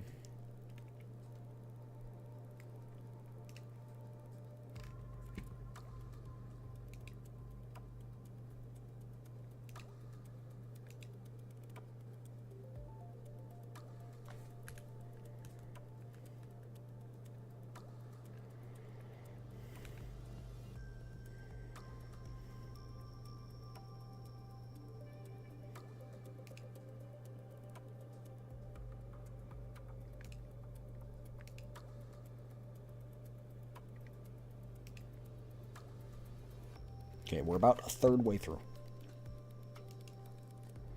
A little bit more. Just about what I expected. Protoss, Fox, and Fuse. Hands up! You move and I shoot! Shoot me if you can. With that TTW rifle, I'm comfortable stalking a dead laser sight to boot. There's no way you can hit me. Meanwhile, I've got the IRHP-77, the mightiest pistol to ever rule in the area of Iron Rain. The very pistol that made the legendary commander known as the Iron-Blooded General even more famous for wiping out 3 small Chaos units with nothing but a handgun. Pulling out a pistol that tugs at my patriotism. That's low, Vanessa! I'm not trying to discriminate against ARCs, but are all Iron Rain people like this? No, it's just us. Plenty of people born on the Iron Rain have no interest in firearms. As long as you're with Fireteam Fox, you'd better get used to it. Imperial Lapdog, why don't you tell us the name of this pistol on your holster? Vanessa, Imperial Lapdog is a bit much. Now that's discrimination. She's around the same age, but the moment she sees a rookie who joined after her, she acts this tough. She puts on this tough act. Everything has a reason. I've had one goal since the age of 10, to become a soldier and protect the Iron Rain. My mindset is on a completely different level from those who treat this as some tedious day job.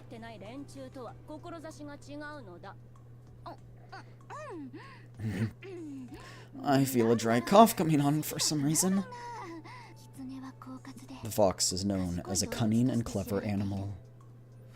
True to its name, Fireteam Fox commands a wealth of intelligence both inside and out, handles a wide variety of firearms, and on that basis, flawlessly carries out missions that ordinary units would struggle to manage.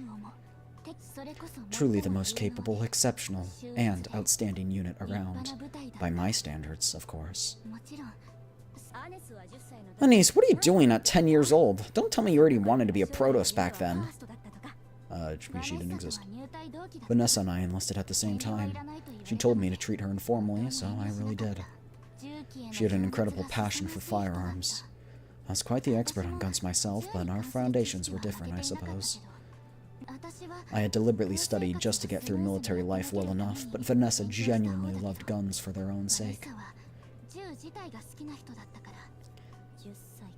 At 10 years old? I'm not sure. I don't remember. Anise, a Protoss from Shera Empire, met us on the Iron Rain, her first posting. Formerly dispatched Protoss from the Empire were far rarer on the Iron Rain, which made Anise a key asset, the key of keys even. Fireteam Fox being organized as one of the units under such a key asset's jurisdiction was surely thanks to the remarkable individuals that gathered within it. My own goal, however, was to work moderately hard, take things at a moderate pace, build a moderately impressive career, and enjoy a moderately happy twilight in service. Then why did you come here? Well, because it's the Empire's orders. Whenever a Protoss is needed, we go and lend our strength. That's the duty we carry. Duty? Now, that there is a word that has nothing to do with me. Fireteam Fox was an excellent stepping stone for building a decent career. Hilde, don't let me catch you slacking off already. Now that Anise is here, let's start with a commemorative photo. Everyone, gather round. I'm not exactly a new recruit of Fireteam Fox. It just happens to be one of several units under my jurisdiction.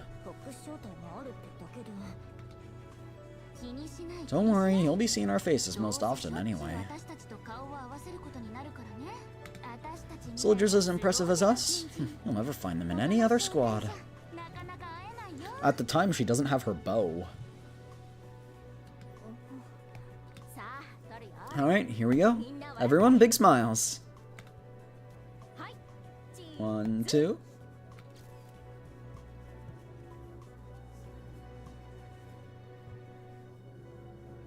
Present emergency escape capsule. This is the last place Ash was seen. I need to see for myself. Oh, there's a picture of the three of them. That's sad. The capsule's inner walls are covered in chaotic scratches, as if though something sharp had raked across them. Signs of destruction everywhere. This is where Ash was caught by Anise. The final flight log flickers dimly across the scorched console display. The destination changed mid-flight. Anise drew us here.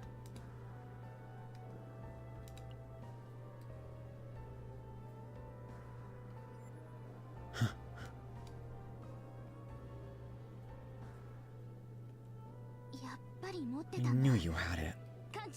Captain, look at this. This is the key intel from the preliminary investigation I mentioned. This is a photo? It's a photo of Fireteam Fox from the past. Found it inside the capsule. Vanessa and I, who enlisted at the same time, and Anise, who had just joined Fireteam Fox. Looks like we got along pretty well, doesn't it? Vanessa loved taking photos. She documented everything except classified unit information.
Sorry, someone came in my room. If this is an important piece of evidence... Whoa.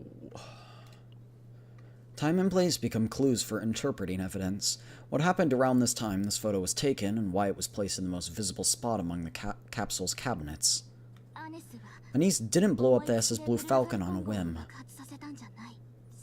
Right. Surely. Several years ago, planet Pagna. Today's mission is harvesting invader honey. Everyone brought their weapons, right? Of course. As for today's loadout, allow me to present Anti-Invader Rifle HIK 2000, All-Purpose Sidearm IR HP 77, Armor-Piercing Rounds for dealing with armored exoskeletons, a gas mask in preparation for the Spore Mushroom, and Special Taser for capturing Dark Stars or wanted criminals upon a counter. Impressive. All I have is my Proto self-defense pistol. Huh? What a dweeb. What are you talking about? Saying it like that makes it sound like I can only handle pistol. It's not that I carry only a pistol because I hate fighting. Both in the Empire and here, the main role of a Protoss is to keep from getting lost in the chaos. Dweeb alert, dweeb. I said I'm not. Anise wanted to prove that she was both a Protoss faithful to the Empire's orders and a true soldier who could hold her own even before Iron Reign's proudest wanderers. We teased Anise without reserve. Anise didn't appreciate it, of course, but she only disliked being teased, not me personally, so it was fine. If anything, she was fond of me as one of the few friends her own age in a strange and distant land. You agree to go to that restaurant I told you about once that mission is over. Keep teasing me like that and I'll go alone. Oh my, really? Leaving a friend behind to go alone? Dweeb alert, dweeb. I hate you. Wait, Anise! Come with us! Anise! Maybe it wasn't quite that bad. I can barely remember anymore. Perhaps I want to forget those memories as much as possible. The more I try to forget, the more some parts fade. Others become unfamiliar, and certain moments come back vividly. In psychiatry, the tumor of time that breeds contradiction is called trauma. Every moment within these memories causes pain. I deliberately used the fancy term dweeb since she came from the Empire. Was that too much as well? Kids these days don't even count that as an insult. You're one of the kids these days too, Vanessa. Maybe I touched an exposed nerve for Anise. Oh, now that's a much fancier expression. Anise just wants to prove how diligent and responsible a Proto she is.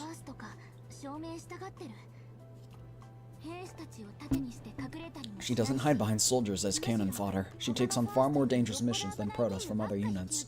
I'm not sure what more she needs to prove. Did you know, Hilde? Apparently, Anise was originally posted to Treon first. She graduated top of her class as a Proto, so there are high expectations. She chose the Iron Reign, saying a good Proto should volunteer for the most dangerous postings first. And apparently, the instructors held a day-and-a-half-long meeting over it, or so I heard. I know, she told me. I had a feeling. Wait, how do you know information that anyone on the SS Iron Reign knows except me? We're way closer than we look. I even talked about the ideal types and favorite galaxy idols. Not that you would know.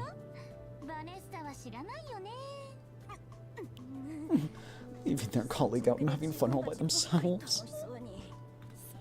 The more you like someone, the harder it is to get close to them. This is so true.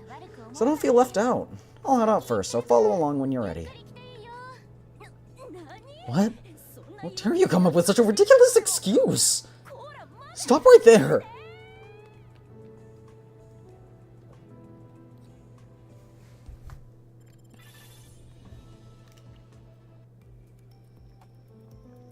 Protoss, Fox, and Fuse, number 2.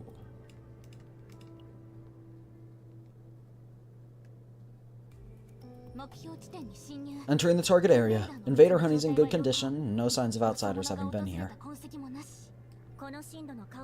With the chaos at this depth, we should be able to handle a monster ambush without any trouble. Extraction equipment installation complete. We retreat once extraction is done in 30 minutes. Alright, so for the next 30 minutes, Should we watch this year's Weapon Awards video by military journalists from the Empire?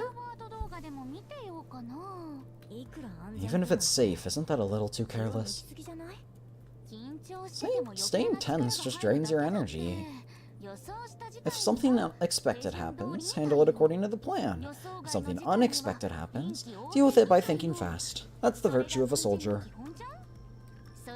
And I'm #1 when it comes to quick thinking. You're awfully cocky, Hilde. Yeah, Vanessa.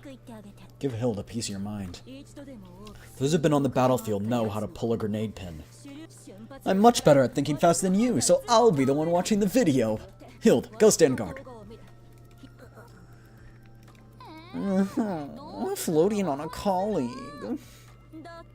Would you rather I offload on a superior? Like Anise said, even in the safe situation, we can't let our guard down. For example, right. You never know when you might come face to face with a fluid or a nest of eggs you missed because of their camouflage. And that's exactly when it happened. The moment I turned my head in the direction Vanessa pointed, I came face to face with a massive swarm of invaders. We knew the faint noise from the honey extractor could agitate individual invaders, but none of us have encountered this many invader monsters at once. The extractor isn't the cause. And that means... Has the Legion's Great Migration begun? The Legion's Great Migration? It's a full-scale movement of the entire Legion to find nutrients and ingest and expand their forces. I didn't anticipate this. If we wait any longer, things will get bad. I'll retrieve the extractor. Anise, as soon as the extractor is retrieved, get ready to return. Vanessa, behind you! I reflexively raised my rifle and shot the monsters closing in on Vanessa. The remains of the monster, pierced by the bullet, flew up right in front of Vanessa. Anise, what's the distance to the waypoint? We can make it under 10 minutes at a full sprint. We'll have to abandon the honey extractor. The objective is for everyone to make it back alive. Move to the waypoint immediately. We ran with everything we had toward the waypoint. As we ran, endless waves of invader swarms appeared and blocked our path.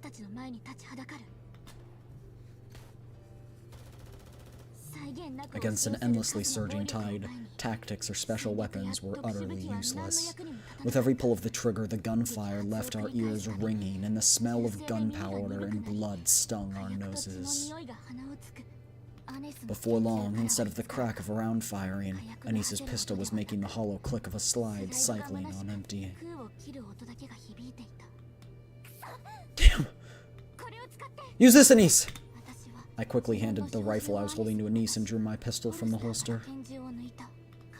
Someone once said that in chaos, life and death are decided in a fraction of a second.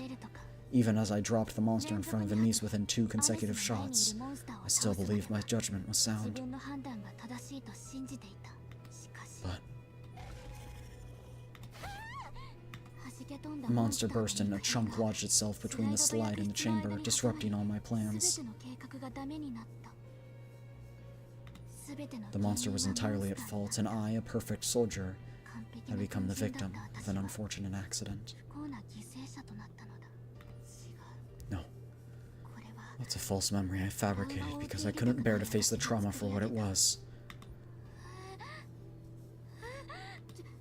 The gun.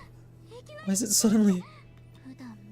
A part I had never maintained carefully because cleaning it was a hassle. Cleaning it was a hassle had broken down. My own carelessness ruined everything. My arrogance and negligence came back as a cursed nightmare. Why? Why? Work! Work, damn it! Just fire already!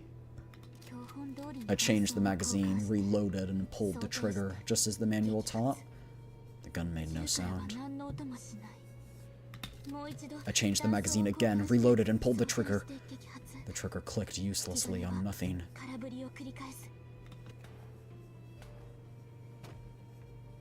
On the battlefield where life and death are decided in a fraction of a second, the invader monsters kept coming without end. My hands trembled with fear, and Anise, who had been firing the rifle, was sent flying by a monster with an armor plating. I stared at Vanessa, paralyzed with fear. True to form, Vanessa was the quickest on her feet among all of us. Like I said, you only know how to pull a grenade pin if you've done it before. Hilde, take Anise and get back to the waypoint. I'll hold them off. But... Vanessa threw a grenade into the swarm of invaders. It might hold back the advancing horde for a moment, but against invaders, it was a blunder that would only draw in even more. Vanessa clearly knew that, and still deliberately. Don't tell me she's using herself as bait! Stop it, Vanessa, we're going back together! When did I ever say I was staying here alone? When this mission's over, I'm definitely tagging on to that restaurant you two were planning to go to. We'll even take a commemorative photo. So stop worrying about me and go. Once I make a promise, I always keep it. Thank you for the hydrate, Sleepy. Cheers.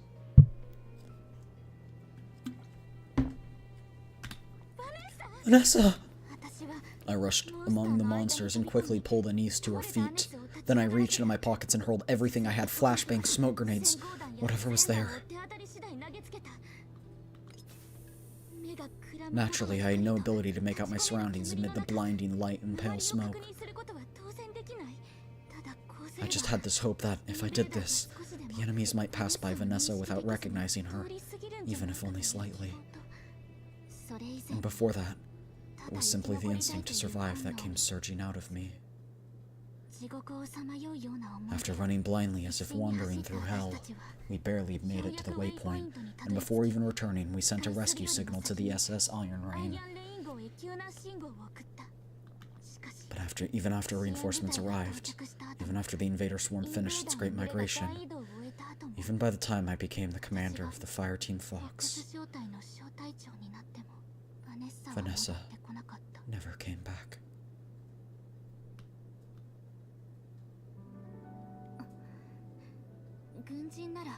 As a soldier, you're no stranger to watching your companions fall. I'll keep this short. A long time ago, during a chaos mission, we were ambushed by a swarm of invaders. Of all the times for my pistol malfunction, it had to be then. My companion, Vanessa, sacrificed her life to save Anise and me. I said I couldn't handle firearms anymore and gave every gun I had to Anise. I felt a little uneasy about handing over the broken pistol along with the rest, but Anise told me she'd uphold Iron Rain's justice in my place too, and that she needed the gun to do it. But Anise was transferred to another unit's jurisdiction not long after. Something about taking responsibility for a squad mate's death. Vanessa died, Anise left, and all that stayed with me was the anxiety of never knowing when a gun might fail me again. Funny, right? Anise boarded the capsule with the pistol I gave her back then, and the photo we took at the time. What do you think that means? Hilde leans against her bow and bends forward with a sly smile. It was a smile meant to bury a past she hadn't fully let go of. So you've been carrying those memories with you all this time. That's a bit abstract, don't you think? It's not wrong, so I'll give you credit for it. Anise changed completely after that incident. What can I do? What should I do? What are the Empire's orders? She kept muttering things to herself no one could make sense of. And at some point she vanished from SS Iron Rain entirely. And you were the one chasing after her.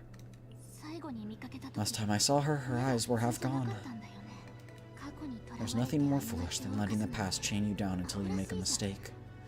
If you want to survive something, you have to overcome it one way or another. Not that I had any trouble with that, of course. Hilde taps the upper limb of her bow with her index finger. Whether she hit the wrong spot or not, the bow folds into its collapsed form. Hilde, who had been leaning on it, immediately pitches forward. Are you sure you actually overcame it? I'm suddenly worried about Anika. I wonder if she's doing better. Anika, are you okay? Think you can move?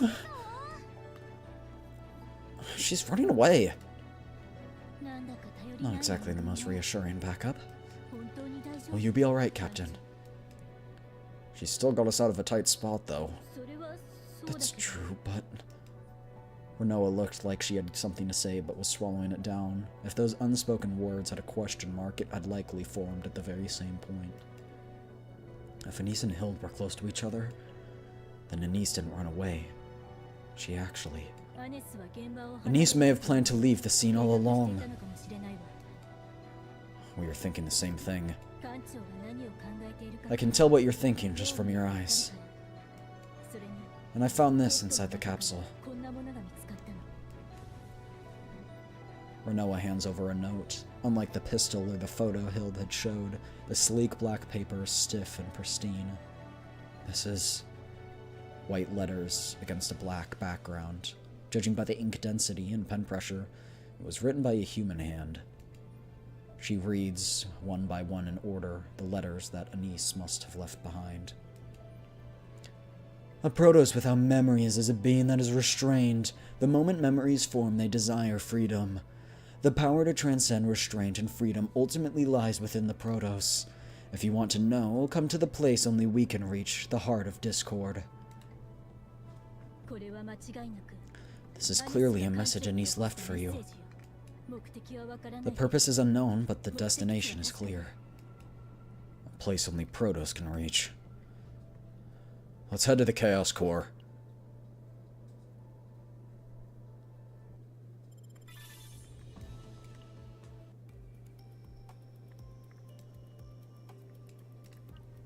Hilde remembers that Anise was a good Protos. Aww.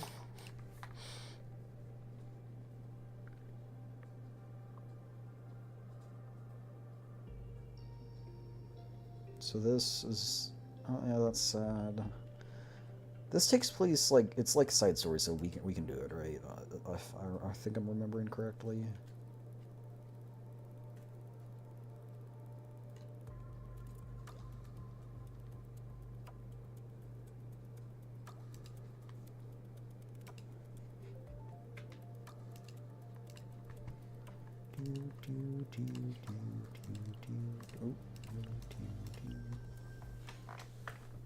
Soldiers, agents, and Protos.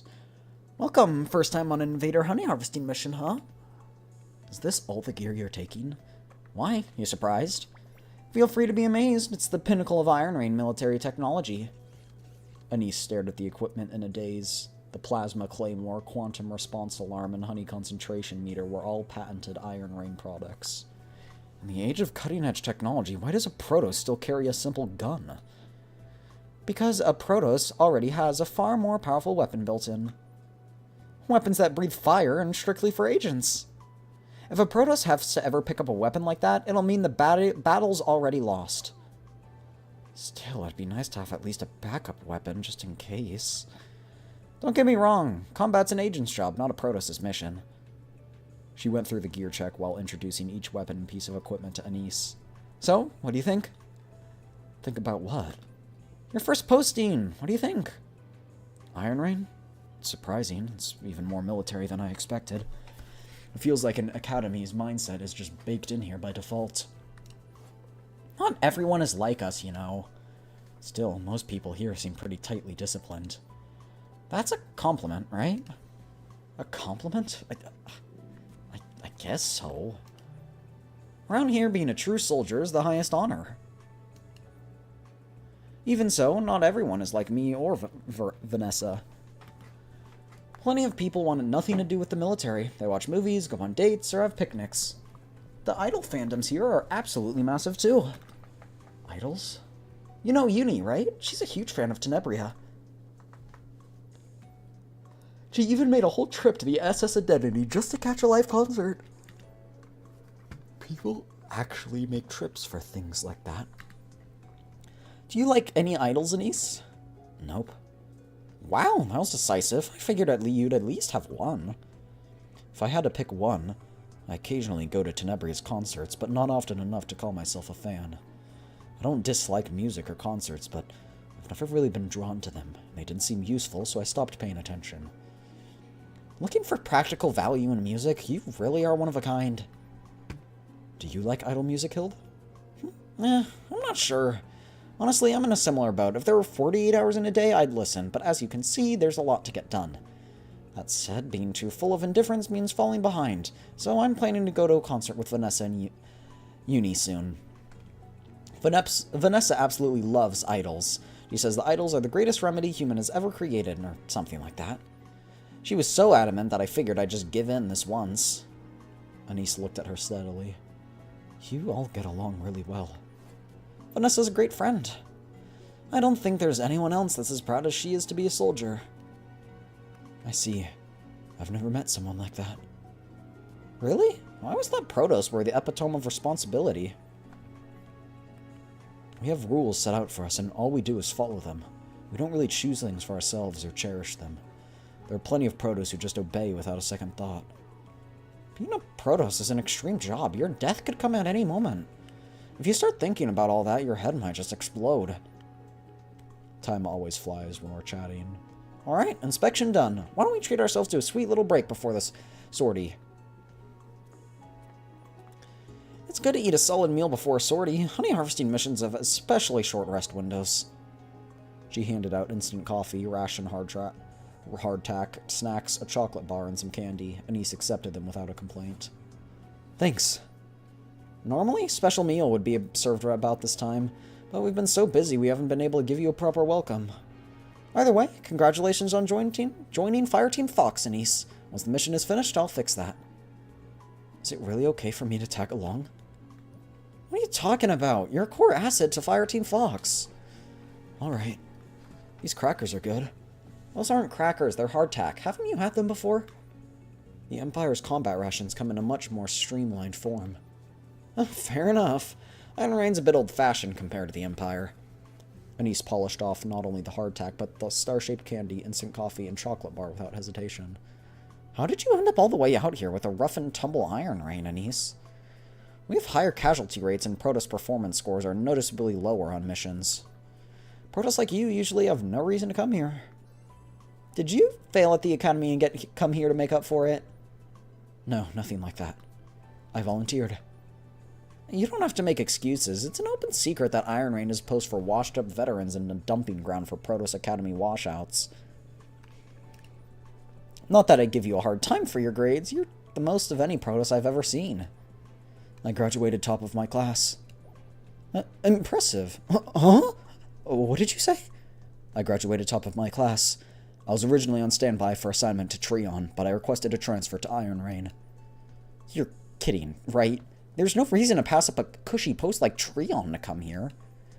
Protoss are responsible for protecting the galaxy from chaos. It's only logical that the more capable a Protoss is, the more dangerous the area they're sent to. That's what we were taught at the Academy, anyway.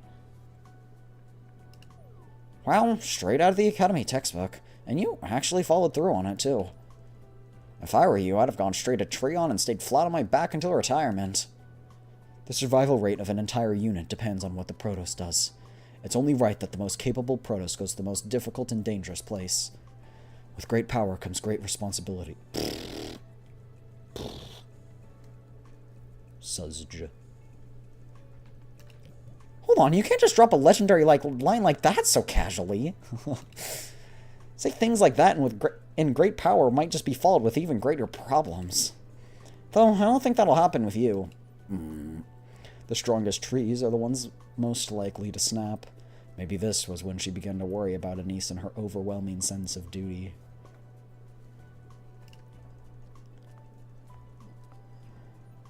Hey, you two. I heard you're doing an equipment check, so I went to commend you both on your hard work, but you weren't there. I got worried you'd been dragged off to dig ditches, but here you are, just kicking back, doing nothing. Doing nothing? What are you talking about? I was creating a bond of camaraderie thicker than honey. There's some hardtack left. Want some? I'm sick of hardtack and candy. Once this mission's done, I'm heading to a fancy seafood restaurant and ordering fish. And this is your first time harvesting invader honey, right? I've done simulation training at the Academy. Real combat is totally different from those tame classroom lessons. The manual's just a reference. Real combat means reinterpreting that reference in every single time. Never forget that danger can come from anywhere at any time. Vanessa, Anise is leading from here on out. Let's call this a mission briefing from someone with field experience. Somehow I feel like you'll all manage just fine without me. What are you talking about? A sortie into chaos without a Protoss is absolutely out of the question. Fireteam Fox isn't foolish enough to do something that reckless. Just my way of saying I trust you all. Oh, trusting us already? Is this the power of a Protoss? Well, gear inspection's done. It won't exactly be a tough mission either, so let's get moving. Alright, we need a toast before the sortie. Everyone raise your cups. Vanessa held up her coffee cup as Hilde raised hers as well. Anise watched and reflectively picked up her coffee cup as well. I'll do the toast. To safe and flawless Invader Honey Harvest. And to Anise's sense of duty, may she forever be a model for all Protoss to follow. And that was exactly when it happened. The pistol that failed to protect. I originally thought that was going to be from Renoa, but it makes sense now. I don't know why I didn't see that before.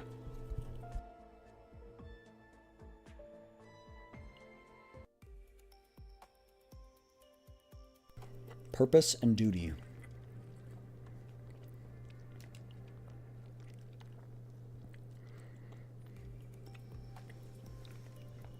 The agents who have finished their investigation gather in front of the emergency escape capsule. Anika appears to have recovered enough to stand on her own without help from anyone around her. We found analysis data on the Kaleidoscope hatchery in the nearby small chaos. It makes sense given this was a ship headed for the Kaleidoscope hatchery to begin with, but it's suspicious that it was found together with Anise's belongings. Did Anise board the SS Blue Falcon in secret from the start with the intent of coming here? I found a classified Imperial report related to the Chaos Core. It's a document the Iron Rain doesn't have clearance to access. Anise must have brought it herself. I also found a list of missing Protoss. Every missing person recently reported the Empire had an X marked over them. Photos taken at the time of death were attached as well. Most of them appear to have been taken near the Chaos Core.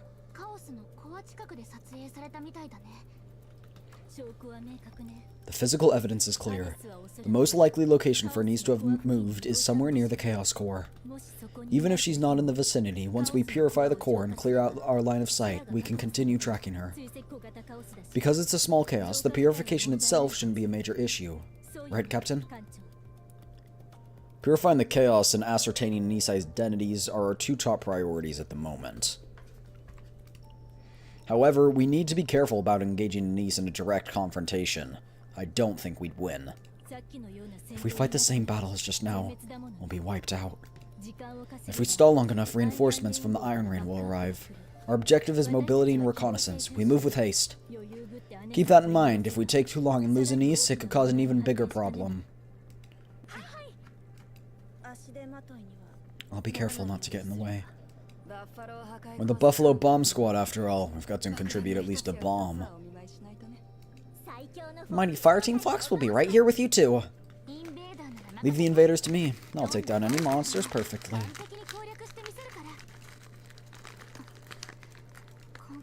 Just hope nobody dies this time.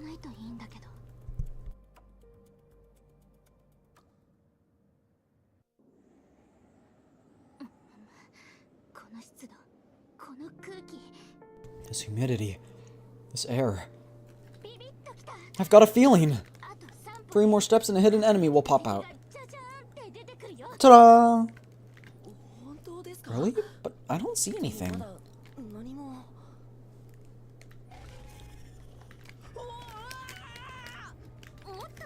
Oh, it's 2.5 steps. Get out of my way! With Anika's attack, not only does the monster that startled Owen, but also the smaller monsters nearby are all sent flying in one hit. Wow, you really put some force into that, didn't you? Don't push yourself so soon. You'll wear yourself out fast if you keep that up. I'm not overdoing it. It's just I'm frustrated I mess things up without even getting to show what I can really do. Because I'm actually... like this! A strong person!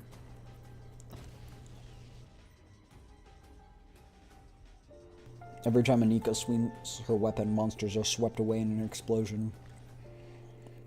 Hilde watches the sight while spinning an arrow in her hand, then draws the bowstring and fires at a distant rock. The arrowhead, made of a special material that grinds against the rock, produces a sharp and threatening sound. It's a useful technique for distracting the enemy. This should draw some of the ones near us toward that direction. Of course, it also had the effect of providing some room to breathe for an overexcited companion. Okay, I won't push myself. That's the spirit. Now that's the leadership skills you'd expect from a commander. Yeah, no kidding. All I ever wanted to was coast my way through surface, land a decent posting, and enjoy a comfortable retirement, but being too talented is such a problem. Captain, I've got a question. Would you sacrifice your own life to save your companions? Depends. Or rather than whether I could. I'd say I've generally been the one laying my life on the line. Sit still. Or is that so? Still, it's impressive you managed to survive this long. You must have given your companions plenty to worry about. Ornell's gonna be like, believe me, trust me. Can't deny that. I could tell at a glance. Was she eating goldfish? I got really hungry.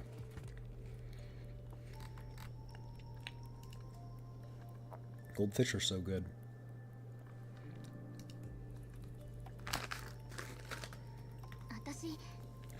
Ever since I became a commander, I've always put my companions' lives first. Rather than pushing through the heart of enemy lines or taking on an incredibly powerful monster head-on, keeping everyone alive is the top priority. Of course, it's not absolutely not that I can't be bothered to lead, it's more like to prevent worst-case scenarios from happening. There's really no other choice, something along those lines, you know. Whatever cosmic mission you carry, however desperately your agents pursue Anise, my goal is one thing. For everyone I care about to come home safe. You know what I mean? I feel the same. My agents come first, too. My agents?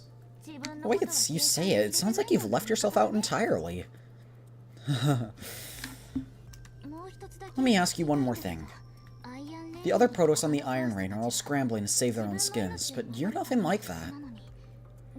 What do you think the reason is? Oh... Captain, we need to check the route again. Can you check our position? Oh, sorry. Copy. Inside Chaos, it's best not to interfere with a Protoss command. Be mindful of that going forward. You're just jealous. You're just jealous I'm with my purple wife. Basic goldfish? Yeah, they're just the cheddar. The extra cheddar are good too, though, but these are just like the small snack packs.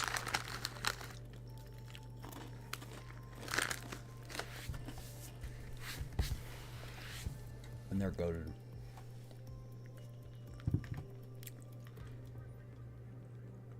While remapping the route based on the invaders' monsters' movements and the position of the Chaos Core, she sinks into thought. If a Protoss is someone who finds the way within Chaos, and the captain of the SS Nightmare's missions to purify the Chaos, then the will to lay down one's life for those around them is not an obligation, it's a choice. Why had Anise targeted and killed only the Protoss of all people? I racked my brain for the answer, but only the Chaos root emerged. No reason came to me. Let's move for now. Alright, let's go and grind it out.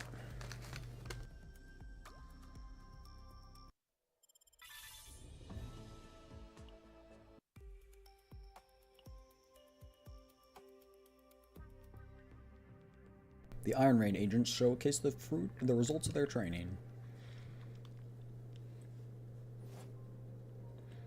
Now, I get that the SS Nightmare agents are outsiders, but aren't you being a little too accommodating? We're the only ones setting up camp. If you keep being nice, they'll start thinking we'll always do it. That's fine. I was the one who suggested it. It's our first joint mission. Figured we could show them a little hospitality. In exchange, I'm gonna ask them to do the scouting tomorrow. What do you think? Yeah, sounds like an even trade. When it came time to rest, Fireteam Fox took charge of the camp setup. The SS Nightmare agents offered to help, but were turned down. It was a matter of honor to Iron Rain. Building a camp is Iron Rain's pride and joy. There's no way we're handing this sacred duty off to people from the Empire. Hilde, you can just say you wanted to set up camp yourself. Everyone knows you're a camping fanatic. Don't get the wrong idea. It's simply out of necessity. Thank you for the 40 streak, Sleepy. Thank you, thank you. Any real Iron Rain agent would be well-versed in situations like this. Would be more well-versed in situations like this than anyone. Better let the more experienced handle it. Then you can just do it all by yourself, Hilde. Set up the traps, pitch the tents. No way! The leader of Buffalo Bomb Squad is going to help me. I'll decide after what I see the leader of Fireteam Fox does. Anika, this is a perfect chance to show those folks from the Empire what Iron Rain is made of. We have to do it anyway, so let's just get it over with. Uni and I will check the surrounding area and set up an alarm system. Anika and Janet, you two set up a defensive perimeter. Fine, alright. Not like anyone can stop you. Great, then everyone split up. A little while later. Traps placed. Automated turret installed. Surrounding area checked. No threats detected. I've set up quantum vibration sensors all around, so we'll get a signal if any monsters show. Alright then, let's get started. Getting this base camp set up. Everyone pulled their entrenching tools out of their packs and started digging in unison to fortify the position. Uni, dig a drainage ditch over there. Yes, ma'am. Leave it to me. Janet, check for any weeds or mushroom spores, just in case. Alright. Anika and I will level ground for the tent. The digging continued, fast and precise. It's been a really long time since the four of us set up camp together, hasn't it? We didn't have any joint missions last year, so yeah, it's been a while. It's also been a while since we started from scratch digging. Doing this makes me think back to our first joint field training. Oh really? That was a lot of fun. Wasn't that the day Anika made mistake after mistake? That was the day Anika went back and activated Janet's turret at camp without permission. I was absolutely flabbergasted. That's right! It made the monumental boom! Good thing it was just training. If it had been real combat, our position would have been blown, we'd have lost the equipment, and the damage would have been enormous. You also forgot cooking gear that day, so we almost starved. I remember, Hilde started a fire with the flint and cooked for us. We had explosives and firearms to spare, but no camp stove to cook with. I thought we were filming a sitcom. Wasn't Anika in charge of cooking that day too? Hey, stop bringing that up! It's embarrassing! I don't mind my mistakes entertaining you, but if you keep bringing them up, they'll stop being funny. But Anika, you were laughing so hard you were practically in stitches with us. Uni, is that really all you remember? I remember other things too, like... Chatting during repetitive work makes time fly. Before they knew it, the digging was done, and a firm, level patch of ground was laid out in front of them. Alright, ground prep's mostly done, so let's pitch the tents. Now, time for a pop quiz. Given our current team size, what is the correct way to set up camp? Whoever gets it right will win a prize, a heartfelt compliment from your commander. We should pitch several A-frame tents in pairs of 2. Wrong! That would scatter our fighting strength in emergency, wouldn't it? So, what's your answer, Anika? If I gave you my answer, it'd be so perfect it wouldn't be any fun, so I'll pass the honor to Janet. 2 large pentagon tents and 1 T-shaped tent for storage should be enough. 1 pentagon tent for the SS Nightmare, other for us. Then we store the key equipment in the T-shaped, connected to ours so we can keep an eye on it. Ding ding ding! That's correct. Exactly what I expected from the Iron Rain's finest turret specialist. Next. There's more? If we're pitching tents anyway, doing it the regular way would be boring. Now, this kind of event doesn't come around every day. An Iron Rain traditional folk game. The tent pitching speed contest. Are you out of your mind? That's not fair. Nobody here can beat you. You want fair? Then I'll pitch the tent with just one hand. I'll still win, of course. You're way too confident. I think it's time to take you down a peg. Pitching a tent is way easier than setting up a turret. I'm in. What about you, Uni? Sounds like fun. Alright, then Annika and Janet are Team A. Uni and I are Team B. Losing team pulls early morning watch. I'll flip the coin, and when it hits the ground, we start. 1, 2, 3. The moment the spinning coin hit the ground, all 4 of them took off running as if racing each other, and the contest began. Yahoo! Yahoo! Uni, you remember what I taught you, right? Yes, I'd rather die than pull early morning watch. It's finally your chance to beat Hilde. They're fired up. Alright, let's give it our best. Each of them busily begins setting up their tent. The occasional battle cries and bursts of laughter echo through the clearing before fading away. That's cute.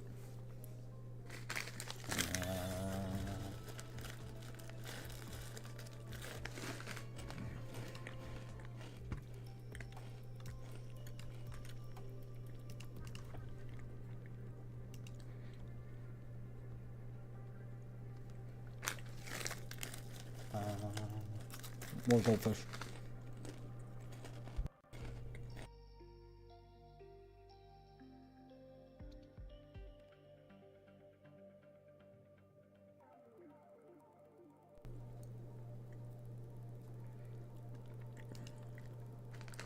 Can I have them? What do you mean? I don't like goldfish. I wasn't planning on sharing even if you had asked. Bold of you to assume.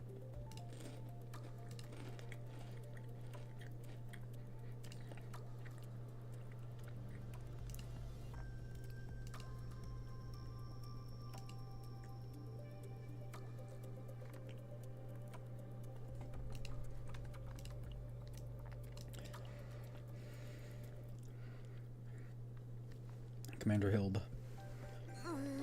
Oh, my arm. I pulled a bowstring for the first time in a while. Now all my muscles are seizing up. Uni, give my arm a massage. Yes, Commander. Oh, that feels good. Right there, right there.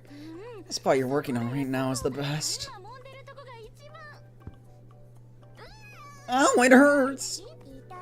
If I don't press hard enough, it won't work. You have to really work it when you do it. Please exercise more in your daily life. You call yourself a soldier. How can you be hurting from just using your weapon? My bow might be light in body, but using it in rapid succession puts far more strain on you than a gun because of the draw tension. Ow! You're training both arms, right? Both sides? She seems capable enough when it comes to operations, but seeing her act like this makes it hard to trust her. True, getting scolded by her own subordinates for slacking off in the back is basically her daily routine. But it's also true that no one is better suited to lead Fireteam Fox than Hilde. If she could handle firearms too, she'd have made this unit far more renowned than it is now. I mean, that somehow makes it even harder to trust her. She can't handle firearms, she's just scarred, so she uses a bow.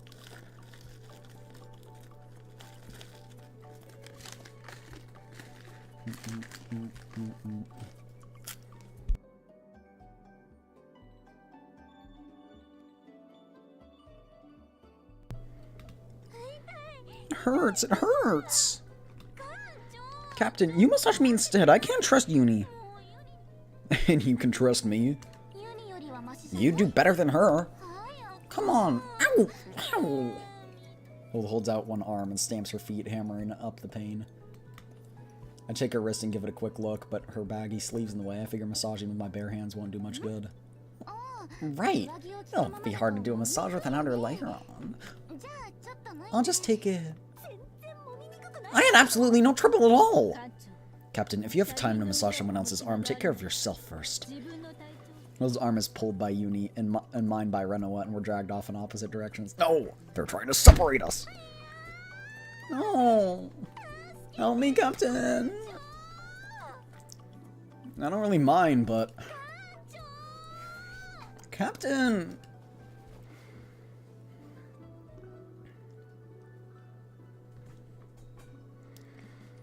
After getting enough rest, we pressed on deeper inside. Hilde showed off her brilliant archery as if her earlier complaints about the pain had all been an act. Renoa, Annika, and the other agents who stayed in good shape also stayed in good shape as they continued fighting. I want to see what I could draw back with a bow. That's one of the things I want to do. Is find out my draw weight. I think... Okay. I think I could definitely get 30. I think I might be able to get 45.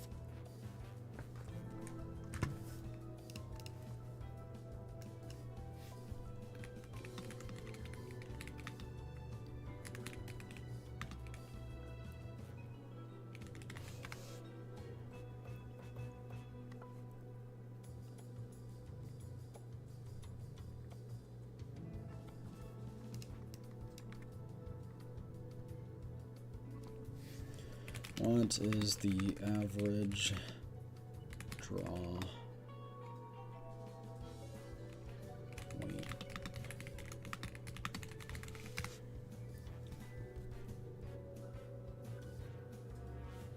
Oh yeah, true. It depends on bow too.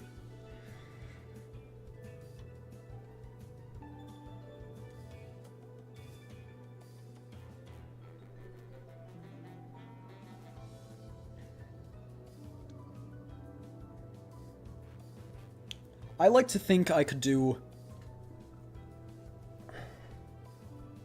I like to think I could do 45 on a recurve.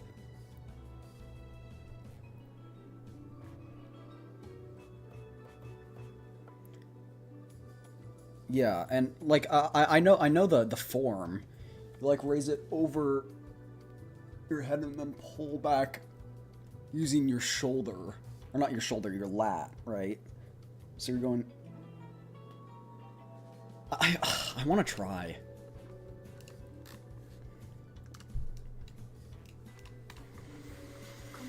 If we keep going like this... Ta-da! A massive obstacle appears! A colossal pit blocks the path of what had seemed like an unstoppable march. Do y'all know what a brood lord is? It's one of the largest invader monsters, an individual comparable in scale to a building or battleship, right? Correct. That's what you expect from the vice captain of the SS Nightmare. Then what's the protocol when you encounter a brood lord? There's a chance that it harbors other invader swarms inside, and a direct confrontation could impair our combat strength, so our guidelines call for maximum caution. It's not that we have zero chance with our current strength, but thinking about a potential standoff with a niece, it's better to go around. Just as I thought. I knew it. Predictable. So predictable. There's where my goldfish earlier went. I found it. Give me.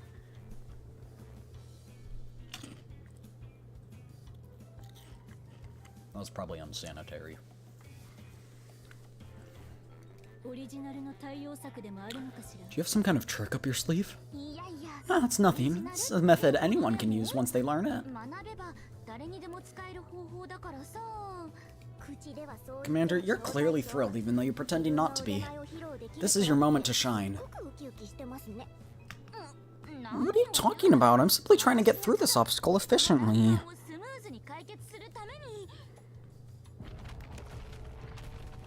Oh. Mind pulling out that trick? Oh, it appeared! Just as I said, we need to avoid a direct fight. Understood? Of course I know. Don't worry. I'll aim the special arrow at the broodlord's face, where its olfactory organs are concentrated. Hilde swiftly grabs an arrow and draws the bowstring in one fluid motion. A satisfied smile plays at the corner of her lips. Fire!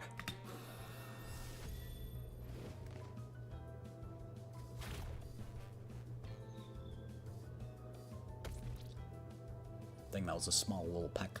The moment she releases the string, the arrow flies in an instant and strikes the Brood Lord square in the head. Thud.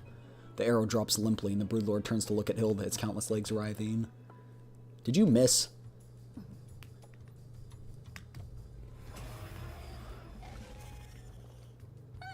Ah! Uni, I'm sorry. Looks like this is as far as we go. We'll hold it off here. Everyone else, run! You can do it, right, Uni? What? I'm staying too? The Brood Lord rears back and raises his massive forelegs. It comes crashing down like this. Even the attack itself is dodged. The formation could be disrupted and all agents would be thrown in disarray. Like this, while pretending to lower your guard. One more special arrow that pairs with the last one. Is it gonna explode the last one? Like a detonator of sorts? Oh. That didn't even hit it. Hilde immediately fires another arrow. This time the arrow strikes not the Brood Lord's head, but a distant cloud in the sky. The longer the arrow hangs in the air, the more vividly its whistling can be heard.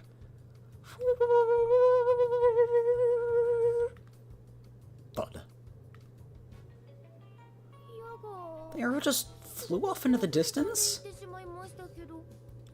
What do we do? Should we make a run for it? Don't worry, it's all over now. The arrow was, quite literally, bait. Bait? The Brood Lord turns its head to follow the arrow's trajectory, and then wheels its entire body toward where the arrow landed. Then it rubs its forelegs together near its head, licking its mandibles in anticipation. Oh, was it a poison? It moves in the oh no, I thought it got like poison. It looked like it blew up. It moves in the direction the arrow flew. The distinctive tremors the Brood Lord creates as it moves gradually grow more distant. Wow. How'd you do that? I've never seen anyone control such a massive monster so freely. I laced the arrowhead with the scent that invaders of the Brood Lord type are attracted to. The strategy is to let the Brood Lord catch the scent first, then fire another shot far away and lure it in. A strategy like this wouldn't work without arrows. No wonder. You didn't seem all that surprised. What? My acting was perfect! I'm sure of it! Right, Captain? You were totally surprised, weren't you? I was surprised. Play along, chat. This gives you cootie points, right? See? I know you'd pull it off. Wait, if I'm so talented that the SS Nightmare tries to recruit me, I'd hate to have to have more work on my plate than I do now, but being an agent for the SS Nightmare would guarantee income and career prospects, right? If I could just lounge in the armory and kill time...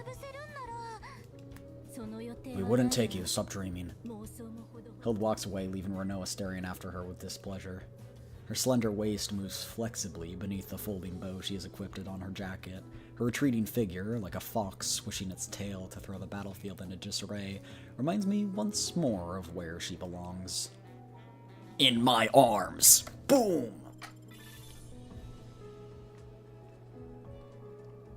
I'm not gonna lie, chat, I am debating a 1600. I'm very debating it. A monster that bewitches humans' lives.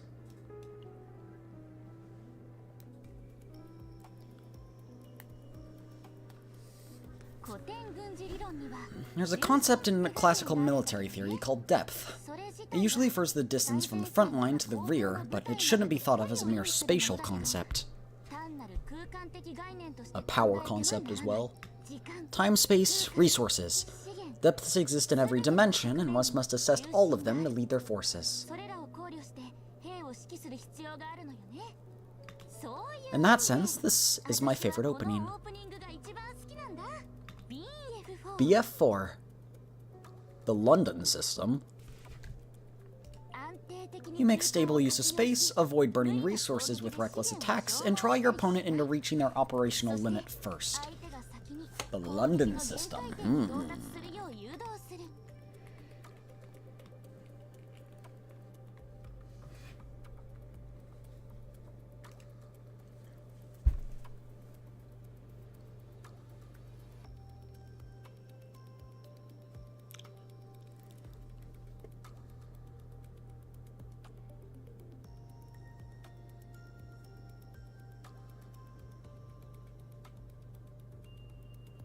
I was just looking at it. I played a teeny bit of chess in high school. That's the system I used. I used the London system. I mean, obviously it varied depending on what the opponent does, but my starting system was pawn to d4, bishop to f4, and then I would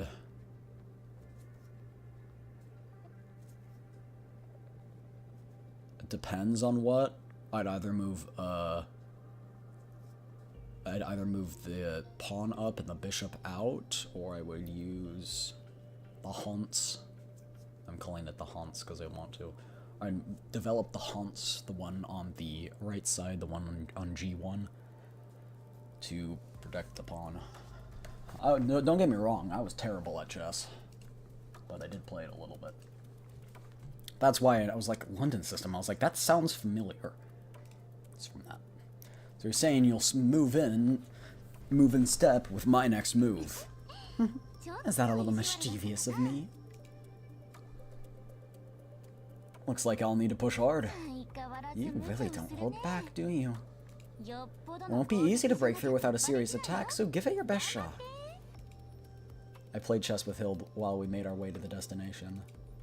No pieces needed. We pictured the chessboard in our heads and called out each piece's moves aloud. Not long ago, I ran into Stella Familia. It was a white atelier, as white as the pale pieces on the chessboard. I liked how they had the air of a gallant, proud outlaw. Since you played black, I suppose that would make you Black Spica, the villain of villains who stops at nothing to get what they want. I've heard their ways to claim their opponent's head and squeeze out their reward, even at the cost of their own life. What do you think, Captain? You knew I was going to attack with the king. I had a feeling that you would. I may not be Black Spica, but I can borrow their tactics. Sneaky. In that case, so? The game would fall apart the moment memory gave out, but since we'd be setting it aside the moment we reached the Chaos Core, it didn't matter. If ease breeds carelessness, then fear breeds mistakes. While facing a being like a niece, it's better to maintain at least a little of one's usual composure rather than being wound too tight. It's been a while since I've seen Hilde enjoy herself like this. Didn't you spend a lot of time with Hilde as well, Anika? I've seen you two in the armory from time to time. Well, that's true, but she might look like she's just coasting along and being lazy about everything, but she's actually quite curious at heart. I know, and that's what's so cute. She's like, oh yeah, I don't care, but she does. She's like tsundere in that way, but she still shows like her thoughts betray her actions, and I don't know why. It's just that's cute. When she gets fixated on something, she'll stay up for days on end, digging in relentlessly until she finds the perfect solution.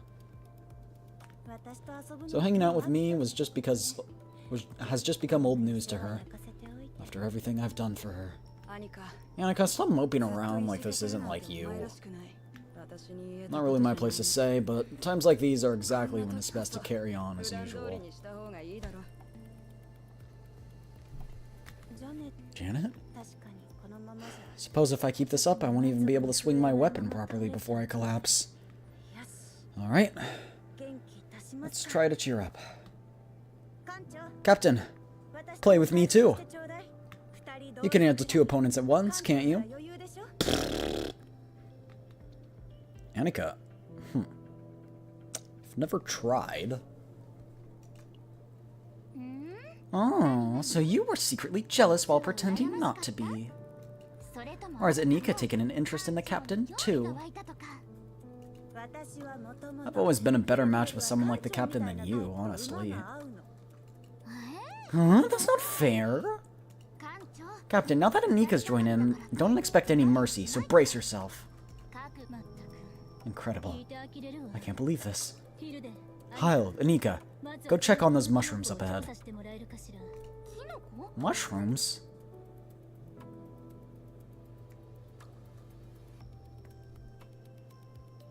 Oh.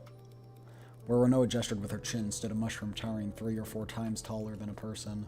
Spores clearly visible to the naked eye drifted around the mushroom. It was clearly a specimen familiar even to the agents of the SS Nightmare. The spore mushroom?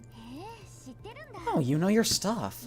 It's a mushroom that releases alluring spores. Most creatures that blunder in without knowing any better end up as bug food.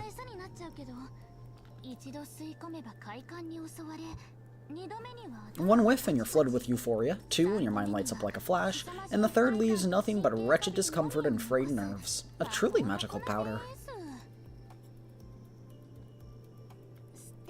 It's not fatal, but it can have a significant impact on operational performance, so be careful. Understood? So we'll take a wide detour around the mushrooms and... Oh no. Hilde.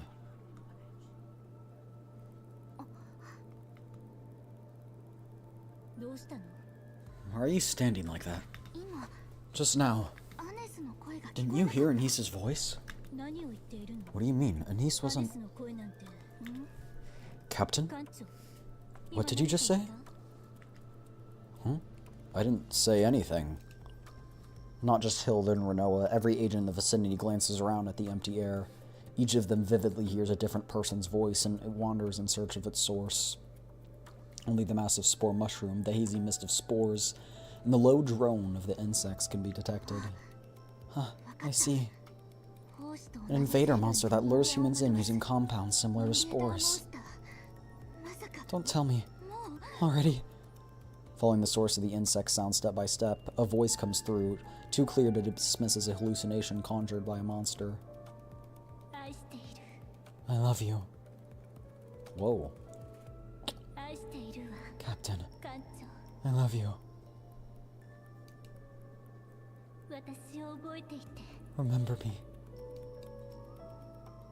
Huh? That's Renoa? The voice soon takes shape, and the shape throws my senses off. Instinctively, a hand closes around the watch hanging from my neck. It is the unique link between the voice's owner and me. It felt like it would hold the key to the situation. With the other in hand, an arm reaches out toward the owner of the voice. Fingertips brush against hair. Looking closely, it isn't ash gray. It's black, tinged with violet. Captain, the monster lures humans with hallucinations and phantom sounds. It scrambles the thoughts of a person normally carries. Intense desires. All mixed together at random. Hilde presses one hand over her nose and mouth and takes a slow, deep breath. The voice gradually fades, and the figure staggers repeatedly as if struggling to stay upright. The effect doesn't last long. But given how thick the concentration is, quite a few of them make this one grin. At this rate, the hallucinations will only grow stronger. We might get devoured. The insect sounds warp the surrounding space completely. My body, which had been impossible to control, finds itself laid out on a plush sofa, and Hilde slowly climbs on. Don't wake me up from this!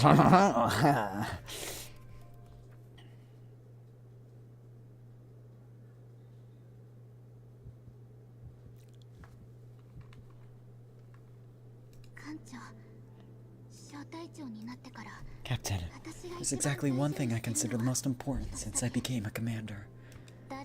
Nobody dies. Hilde straddles the fallen torso and rummages through her jacket's pocket. While she pulls out a small round chip, the jacket slides off smoothly as if someone tugged it from behind. As the folding bow clatters to the floor, Hilde places the circular chip between her teeth. A sweet yet metallic scent drifts around the tip of my nose. Hilde leans in with a fox-like grace until her cheek nearly touches mine. Don't wake me up. Don't wake me up. Don't wake me up. Don't wake me up.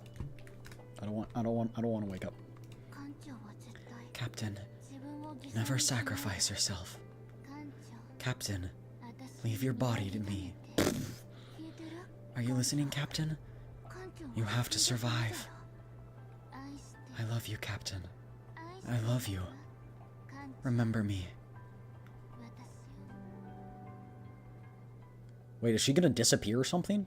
Hilde's voice splits into two. Not just Hilde, but the surrounding scenery splits in half as well, drifting apart to the left and right. One Hilde dissolves into smoke and vanishes, while the other spits out the chip she had been holding in her mouth. It's a hallucination treatment kit. You can tear it open by hand, but it's so hard that biting it with your teeth is the fastest way. My clothes and bow.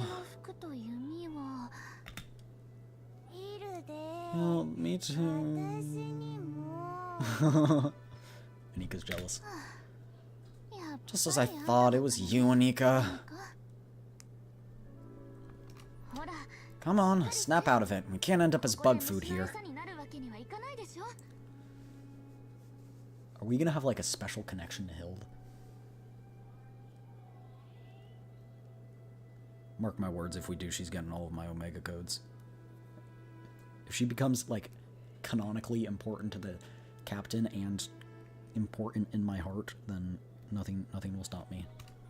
When Hilde holds the treatment kit up to Anika's nose, the vacant eyes regain their focus. What? I could have sworn just a moment ago. When Anika comes to her senses, Hilde uses the treatment kit on the other agents. The agents quickly regain their composure and return to their original formation, among them Renoa. I was certain the captain and I just... Pause.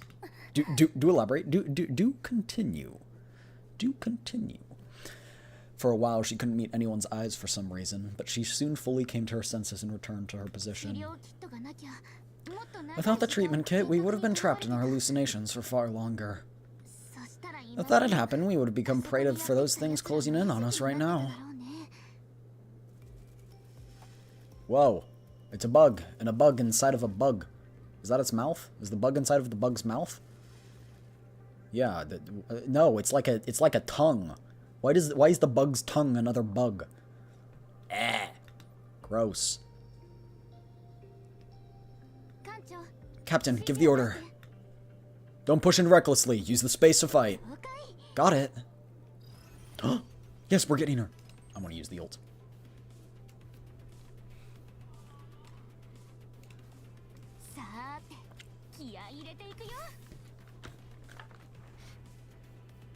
I'm sorry?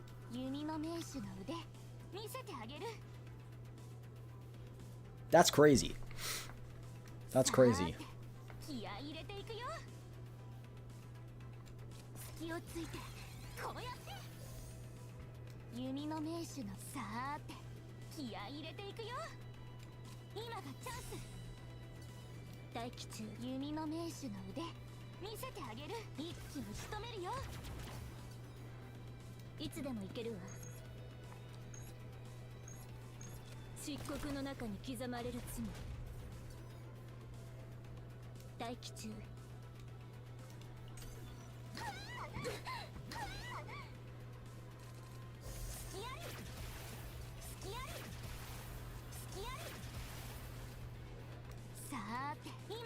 Reload.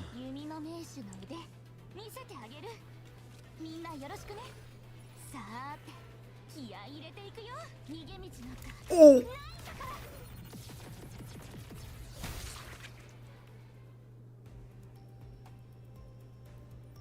500 archers. When the monsters were defeated, the spores scattered completely like smoke dissolving into the air. Our sense of direction quickly returned to normal, and the distance to the Chaos Core could be gauged perfectly. So, how are you feeling, Captain? We're not far from the deepest point now. That's a relief? Let's keep moving. But, Captain, What kind of hallucination did you have earlier? That's... I saw Niece first, then Vanessa. And last of all, I saw you. You can't do this to me, girl. So let's call it even. That's fine, right? Even?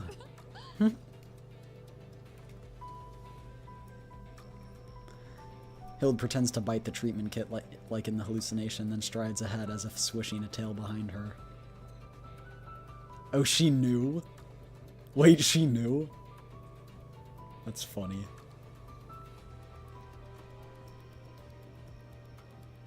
Oh my gosh, I can't. And the imagery of her being like a fox / kitsune. Oh my gosh. Oh.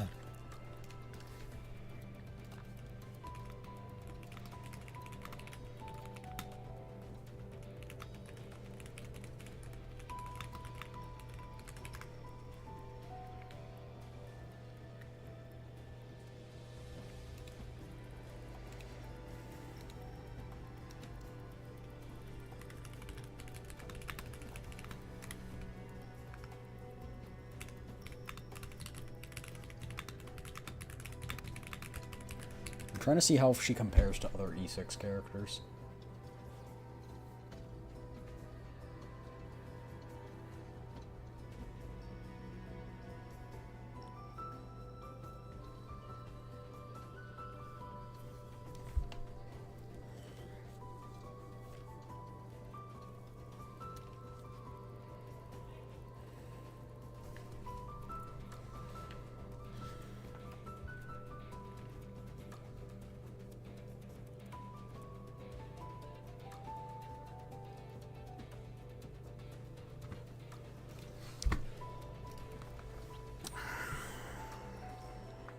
More, please. More, please. More, please. After tasting desire. The agents catch a glimpse of their desires through hallucinations. Oh, do we get to see everyone's? Do we get to see Renoa's? Something mysterious about this place. What? It's filled with invaders I've never seen before. Tressa? Wait, Tressa's here?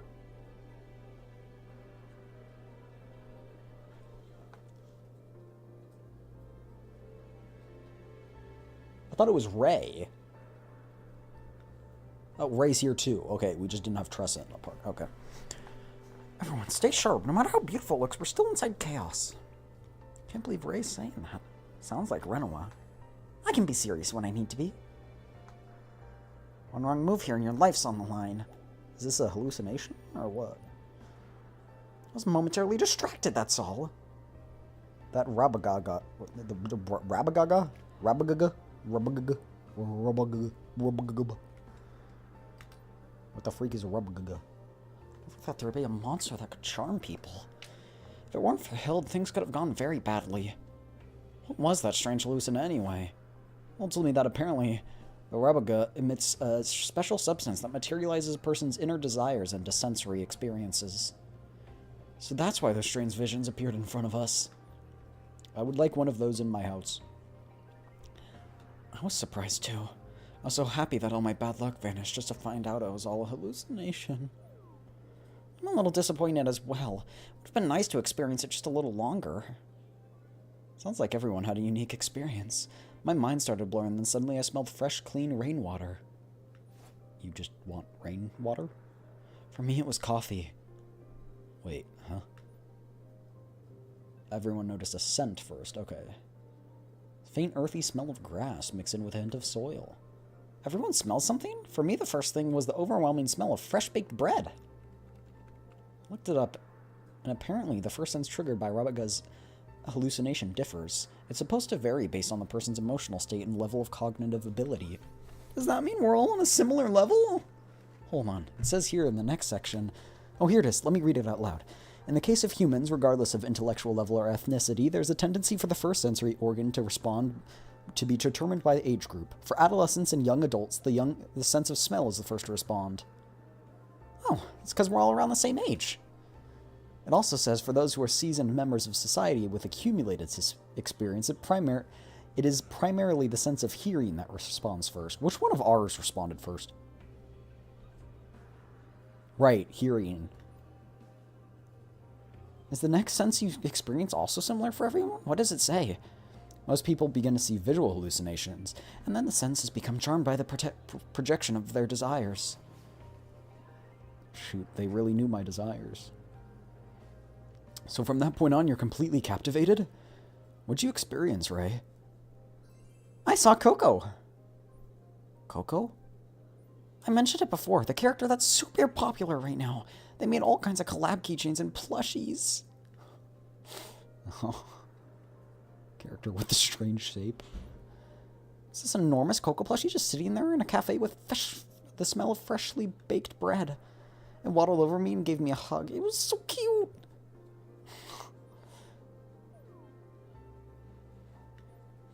Coco the keychain and the plushie, they all disappeared. Hilde was still in my real world when the hallucination ended. If you'd stayed in the hallucination any longer, you wouldn't have survived. That's true. What did the rest of you see? I saw coffee that I had brewed myself. All done perfectly in one go. But you don't brew coffee.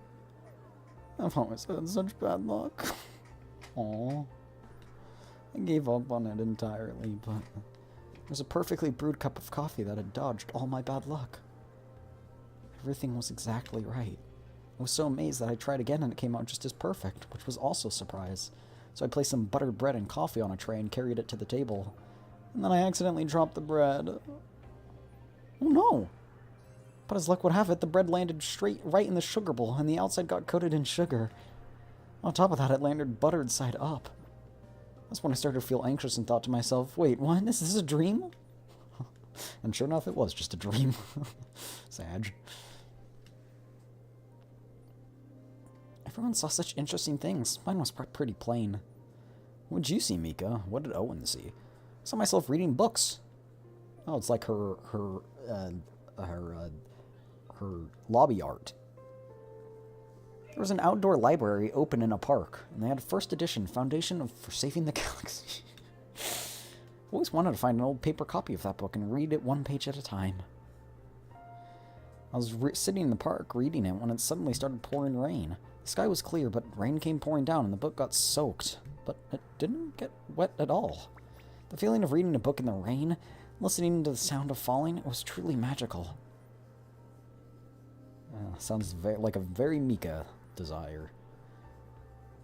It's also fascinating how the things projected differ from person to person. How about you, Owen? Mine was nothing special, just like Mika. I just saw someone cheerfully whistling while trimming trees and flowers in a garden. Who was that? Don't tell me. Was it your first love, Owen? It was my late father. Oh. He saw me and told me all kinds of things. He seemed worried, but I told him there was nothing to worry about thanks to my companions. Oh, it was the kind of conversation we always had, so it wasn't anything particularly special. I'm sorry, I shouldn't have asked. I was just... Oh no, I'm fine, really. It was a hallucination, but I could still hear my father's voice. I even got some good advice. What kind of advice? Always trust and rely on your companions. That's wonderful advice. There wasn't a single bad experience. Extracting just the hallucinogenic effect of Rabaga and experiencing it on its own? Yeah, that'd be like, it's crack. There's more information written about the hallucinogenic effect. Frequent exposure to Rabaga's hallucinations cause one to lose their sense of reality, experience mania, and become obsessively addicted to Rabaga's hallucinogenic substances. As a result, all biochemical and medical testing, distribution, and sales are now prohibited. I'm never doing it again. I'm doing it again.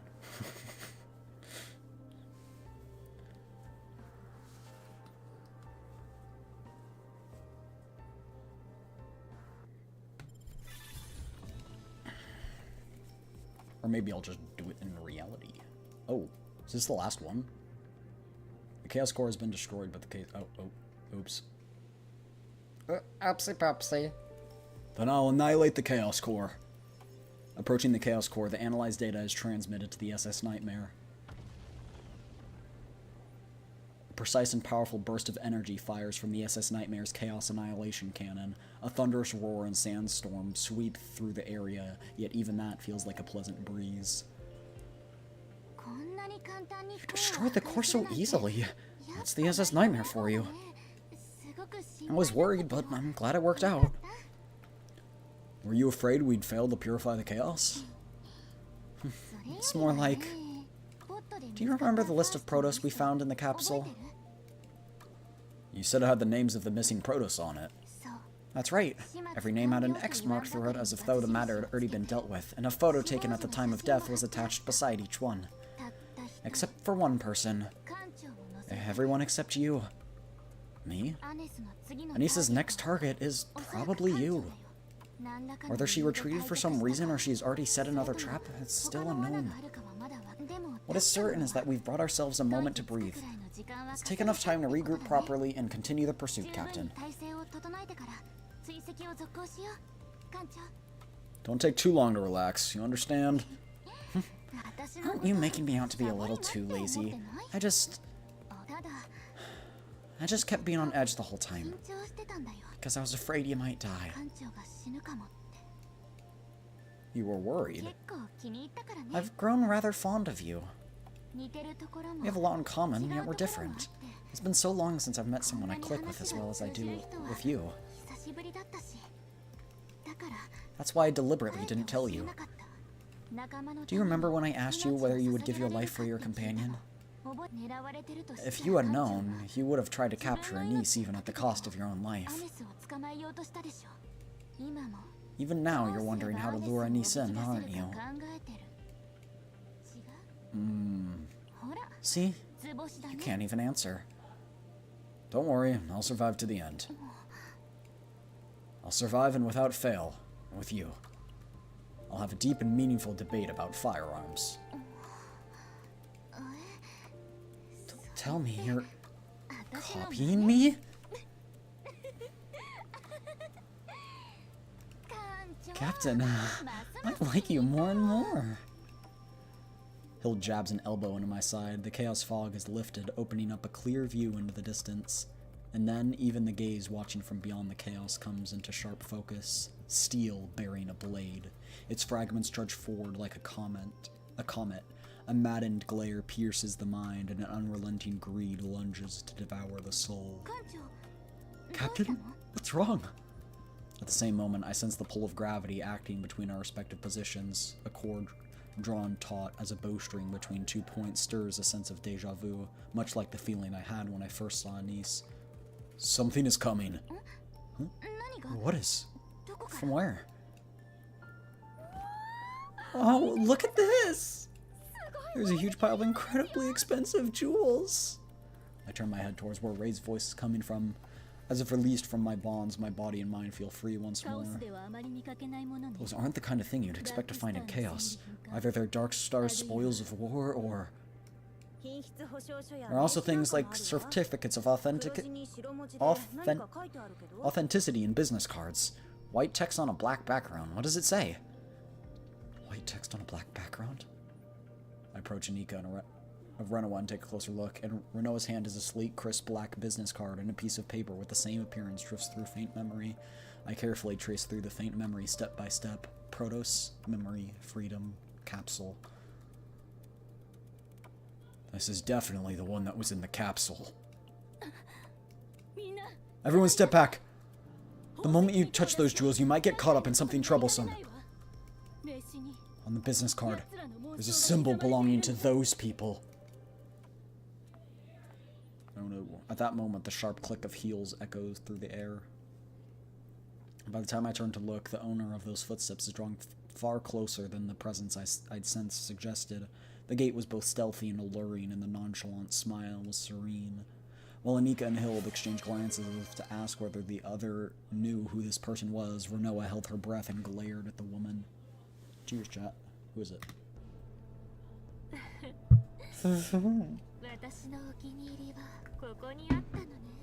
So my cherished belongings were here all along. Veronica, have them moved to the ship. I'll speak with these people personally. A group among the Stella Familia that will stop at nothing to fulfill a contract, as long as the payment's right. To think the leader of Black Spica would show up in person, now that's a rare sight. How kind of you to recognize me before we're even introduced. Call me Arabella. Nice to meet you. Drop your weapons and stay where you are. Move and I'll shoot. Hey, a gun? Oh my. Have we committed some sort of offense? On the contrary, I came to offer my thanks. After all, you're the ones who found my lost jewels. Why not join us on our ship for a cup of tea? Commander, can we move? Of course. They can't shoot us anyway. I believe I told you to stop. We're tracking a serial killer wanted by the Empire. Given that this location has a close connection to the suspect, we need to thoroughly search everyone involved. And if the other party happens to be Black Spica, then that goes without saying. My, that stings a little. Being suspected is nothing new to me, but... I wonder what it would take for you to believe us. As Arabella tilts her head slightly, I meet the gaze of her gently covered eyes. Arabella traces the tip of her index finger along her cheek and continues. The name of the serial killer you're looking for is... Anise, correct? You knew? There isn't a crime that happens in the shadows that I don't know about. As I said before, I only came to offer my thanks for finding the jewels. So I'll give you information about Anise. What do you say? Her outfit is just so distracting. With the chaos fog lifted, the view stretches wide and clear, yet a deep shadow falls across Arabella's eyes. As the gaze beneath the shadow flashes with an unsettling brilliance, Hilde shrinks back. Watch yourself, Captain. That one. I've got a bad feeling. You're free to refuse. You'd be the ones losing out after all. However, if not today, you'll never get the chance to meet the commander of Black Spica in person. So think carefully.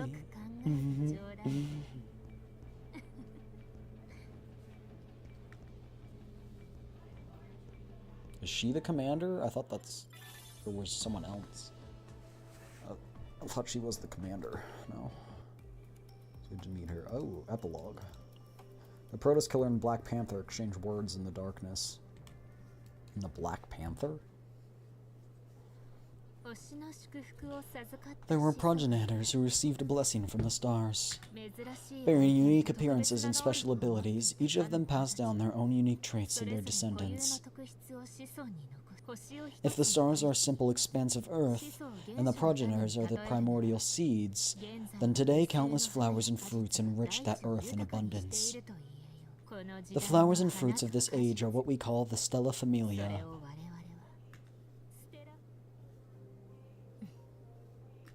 Well, does that answer your question?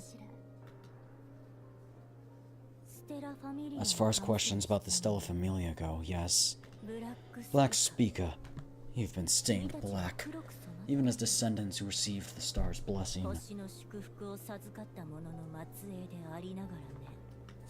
Knowing the progenitors, and yet straying from your orbit, there must have been a reason. Traits are one's nature. The name given to those born wicked is none other than Black Spica.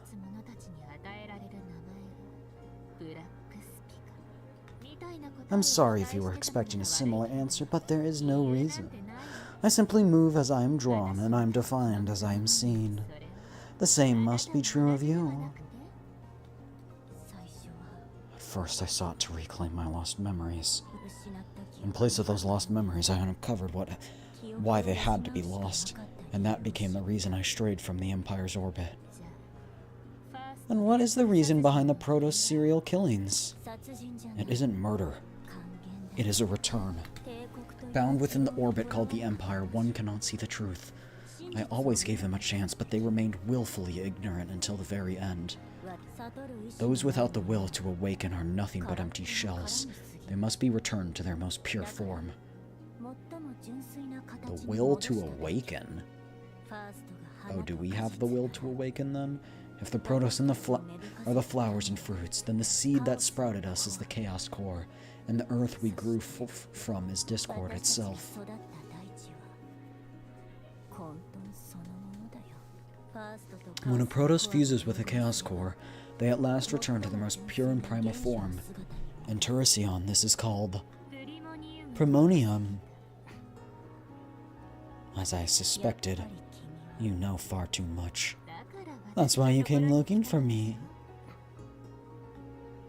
あなたは You may or may not know this, but the commander of the Black Spica doesn't show her face to just そう anyone. 簡単に姿を見せたりしないの。私が直接 The contracts I personally get involved with have nothing to do with the gravity of the matter or the reward offered. 全く関係ない Yet, what I truly desire そう is 私が a pure and primal essence to fill this body, 全て emptied like a taxidermied shell after having come to understand everything. この体を満たしてくれる最も Eh? 純粋 What does she mean by that?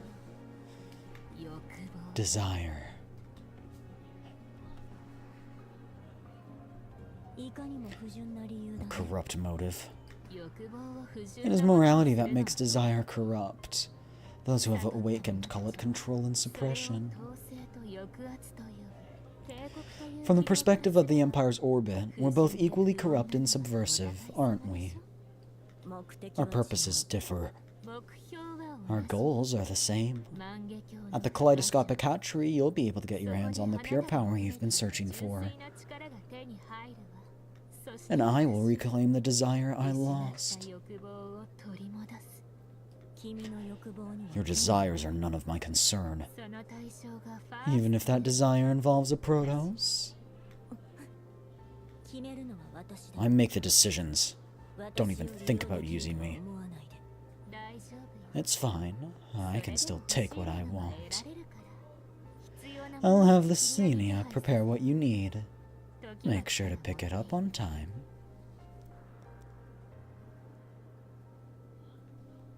時 Time. ファーストは The Protoss. 私は I 帝国の軌道から must break free from the Empire's orbit and return to the primordial discord.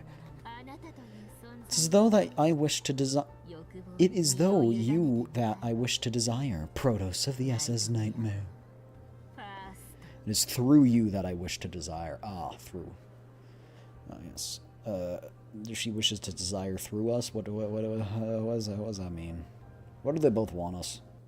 But in weird ways. I can't tell why exactly she wants us. But that's the story. Look at that. New one comes in a day. We'll probably play it in like the week. I don't know. We'll see.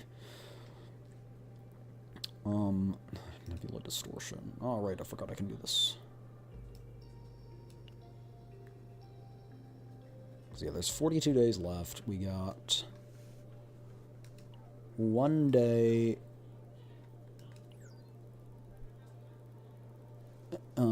till 2nd, and then 3rd is in 22 days. So 3 weeks. I think that will be fine enough. I've started to try and get this because I'm trying to do better about getting the medals.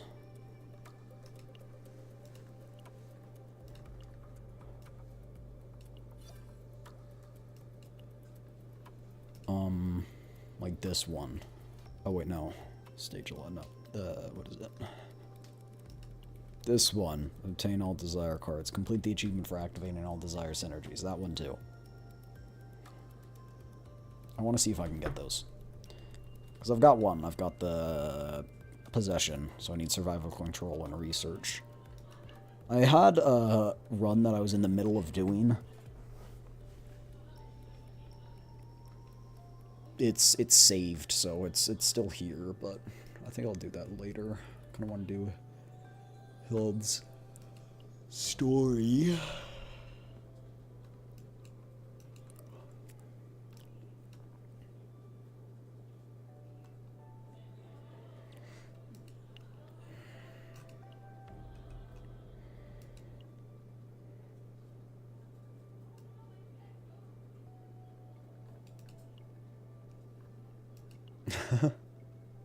Oh, look at that.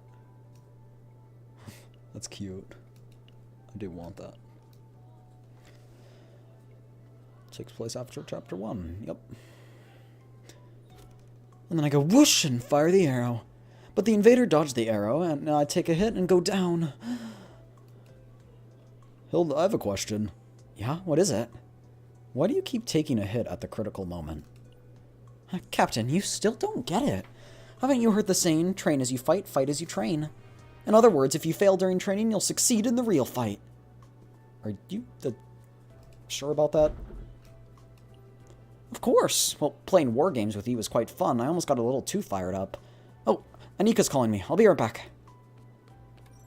The moment Hilde hurries out the door, Uni came in through the door through the opposite side. Commander, shall we start planning the next mission? Huh? Captain? Where did Hilde go? She said Anika called for her. Figures. She must have made a run for it knowing I'd be coming around soon. I've lost count on how many times she's used that same excuse. And to think she did this while you were here as a guest. It's no big deal. It is to me. I've told her countless times that she should have behaved properly since she represents her fire team, and yet my jaw's practically sore from all the nagging. You really care a lot about her, don't you? Huh? What do you mean by that? You've got the wrong idea. You don't nag someone unless you care about them. That's... Maybe I should try nagging Hilde a bit too? I can't allow that. We're the only ones who get to nag her.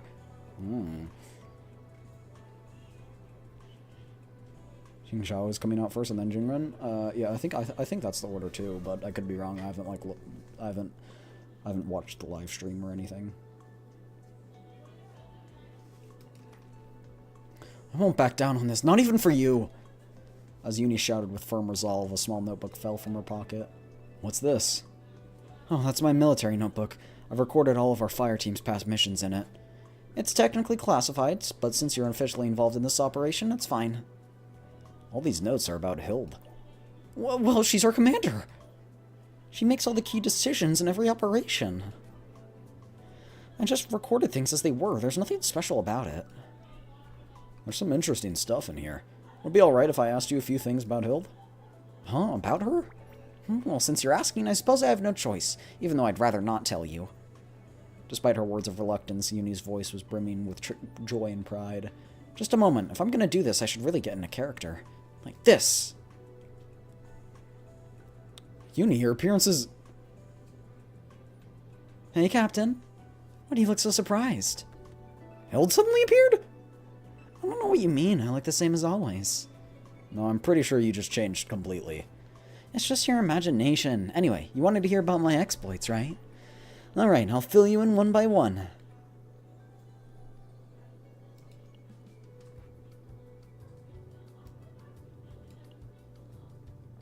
Flag theory.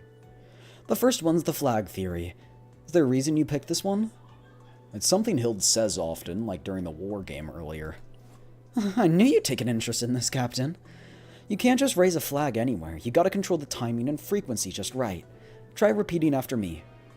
Once I get through this, I'm going to marry her. Once I get through this, I'm going to marry her? Oh my, what a passionate confession. If you say so, I suppose I have no choice but to. Hey, you're the one who told me to say it. I'm joking. Do you understand the philosophy behind that flag just now? Not at all. That was some impressive acting, Uni. Uni? What are you talking about? Anyway, I'll explain it in detail, so listen up.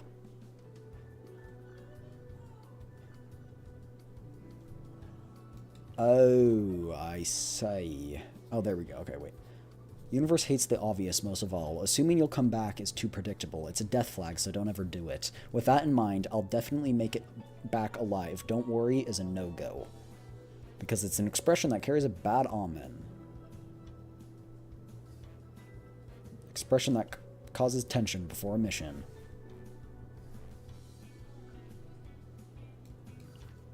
About flag theory number 2. If you already have a flag, even the universe will shrug and move on. So you have to twist things as much as possible to avoid that flag. Sometimes planting a survival flag is the only way to go. The odds of this mission succeeding are only 1%. We fail, we die. It depends. About flag theory 3, a master of survival flags. Here's an example of a flag twist the commander demonstrated. Once this mission is over, I'm going home and sleeping all day, full 20 hours. I don't know how much you twist things, there are never flags that can be raised. There are flags you can never raise. Well, what about that flag? I'm retiring after the Whistle War is over. Did I get it right? Death flags in survival must be used with clear distinction. A well-placed joke helps ease the tension. 3 expressions that create tension have nothing to do with flags. Oh wait, did I get all of them wrong?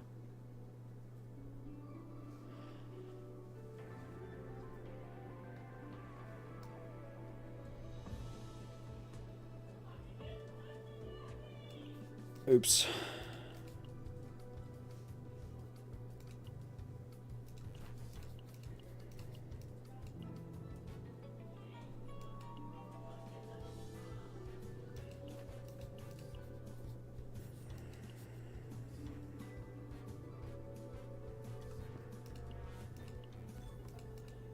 I don't know. No! Why is it a death flag? The universe hates the obvious most of all. Assuming you'll come back is too predictable.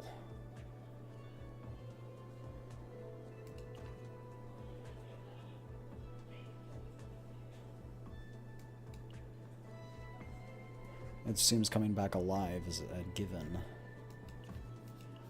If you already have a flag, even the universe will shrug and move on. The odds of this mission succeeding are only 1%. That's a flag.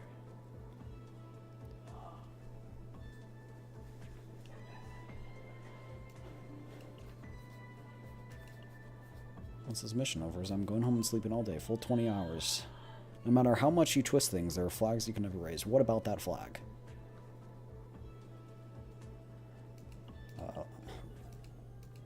Bro, I don't... In that case, what about the odds?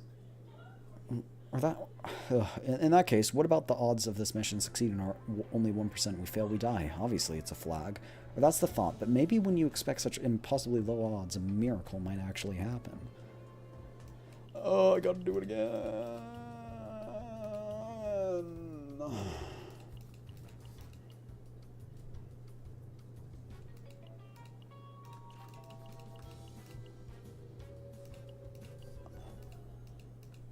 Did I do it?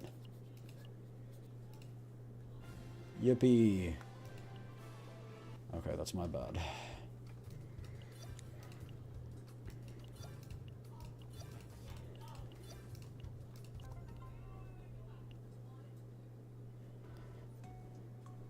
Did you follow all that?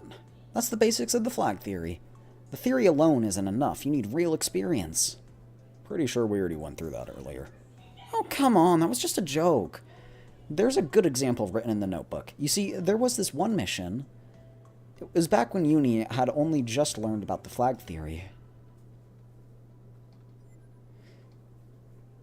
Got all that, and it's time for live practice.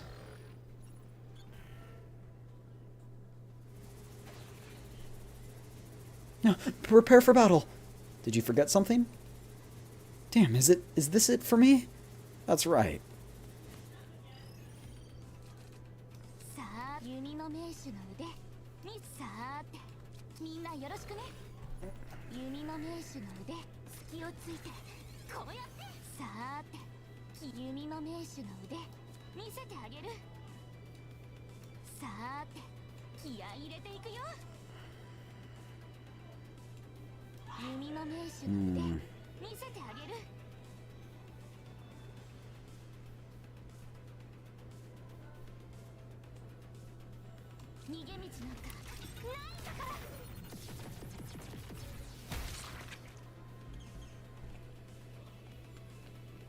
There are too many of them. Is this the end for me? I didn't really want to use this.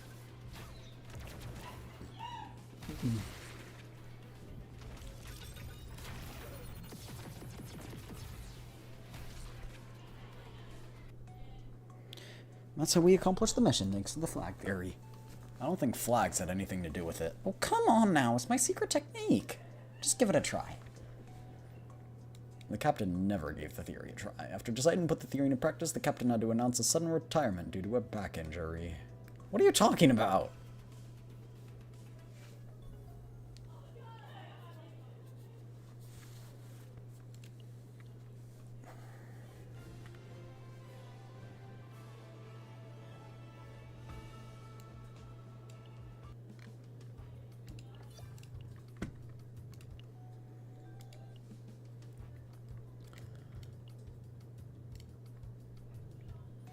Alright, now, for the second one.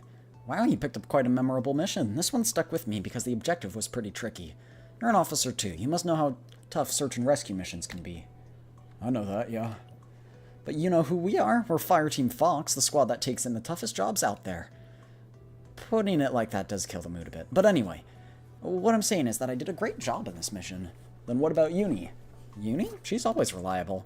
Capable, thorough, hardworking. The only thing she's lacking is a little height. I once told her it'd be nice if she grew just as tall as me, you know? And she got absolutely furious. Honestly, that one was on me. Yep. I should apologize to her when I get back. I see you took that to heart. I have no idea what you're talking about. More importantly, weren't you curious about the mission? It was such a brutal mission. Enemies everywhere, no way to check on the rescue target, barely any troops. I'd be lying if I said it wasn't tough, but hey, you know who I am. I'm the best firearms expert there is in Iron Rain, and the commander of Fireteam Fox. Come on, take a seat next to me. I'm about to tell you one heck of a story.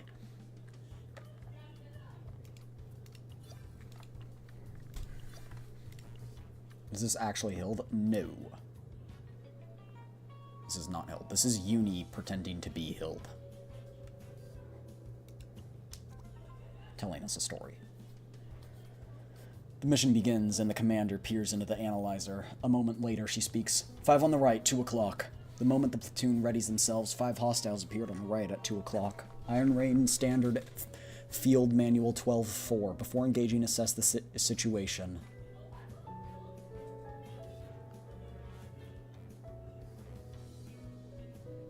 What makes this possible?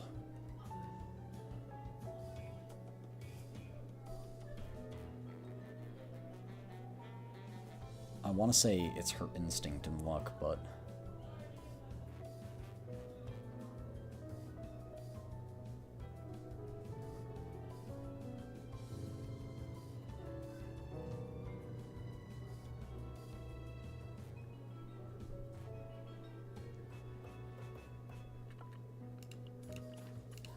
Fork in the road. Commander's role is not to issue orders. It is to create an environment where the platoon does not have to make decisions on their own.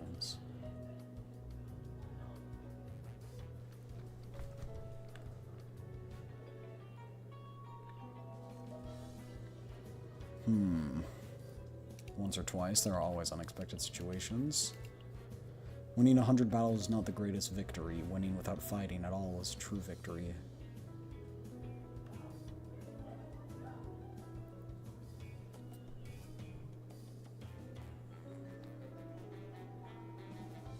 The entire battlefield was in the commander's hands. I don't know.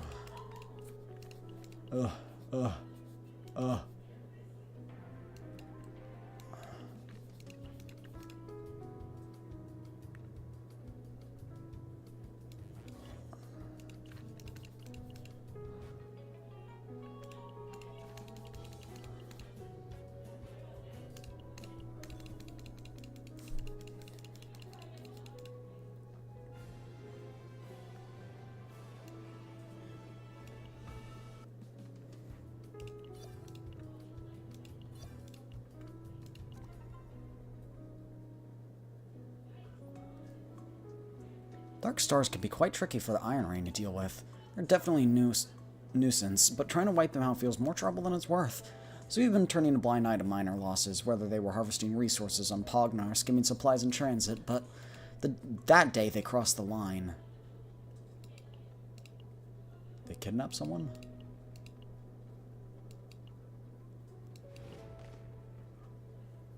I don't want to explain anymore. Just go and see for yourself.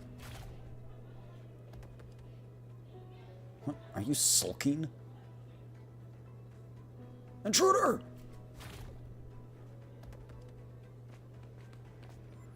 Did you kill him? Just stunned him. Or keep him about targets inside here.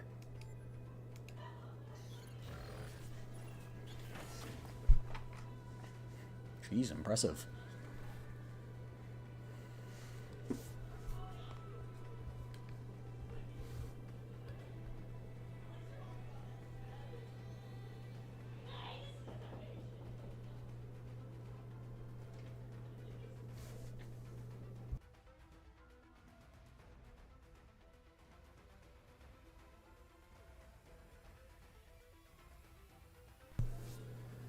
I'm telling you, it's true. Invaders are searching for an entity called the Queen. The moment they've been waiting for is drawing near. I see.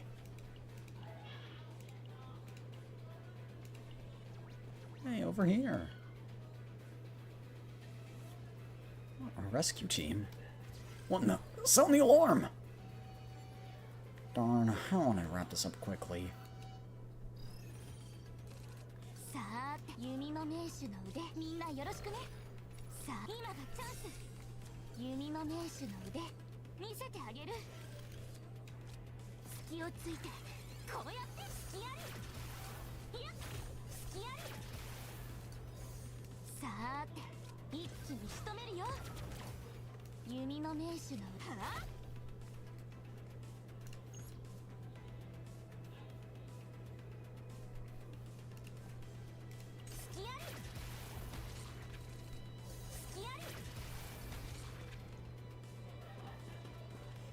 Oh, there's more.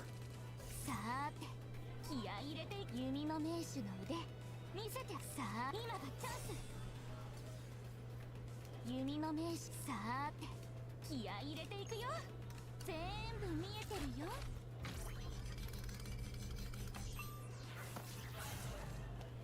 隙ありせい隙あり隙あり弓の名手さあて気合い入れて弓の名手のみんなよろしくねさあて弓の名手のさあて今がチャンス弓の名逃げ道なんかないんだから隙あり隙あり隙ありさあ隙をついてこうやって隙あり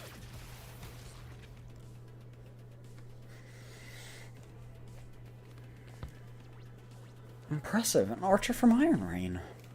Must be the infamous battlefield trickster. Name's Hilde. Battlefield trickster? Reason why I ended up captured here is that. That's how I managed to locate and rescue the target. Baljess wouldn't stop talking the whole way back, but she didn't seem like a bad person. We accomplished the mission, even earned some leave as a reward. Perfect happy ending. What's the story behind that battlefield trickster thing? Oh, didn't expect you to be curious about that. You want to know? You're so curious you can't sleep at night? Honestly, not really. You'll have to wait a little, even if you are curious. Hang on a little longer and I'll explain.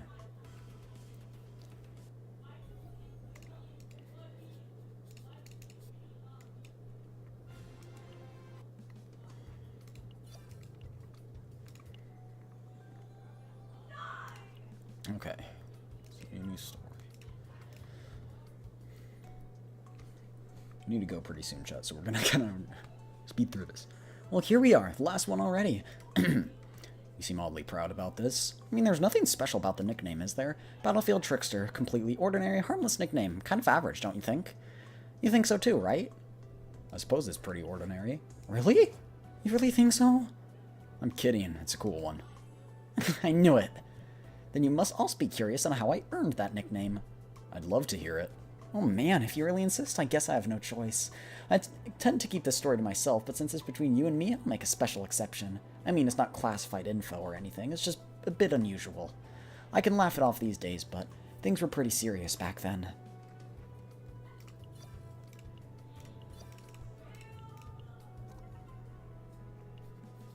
No matter how dire the situation, the commander was always the same.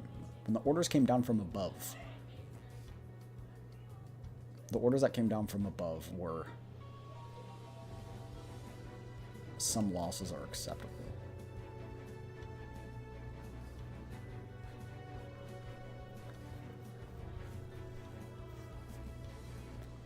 Minimize engagements and complete the mission. That's probably what it was. Insubordination. Looks like we'll have to do this operation our way.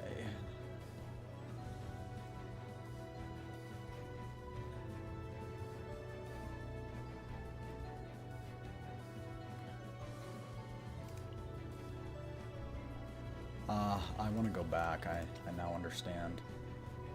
Everyone returning unharmed. Promotion withheld for insubordination. That's probably what it was, but that's the yes.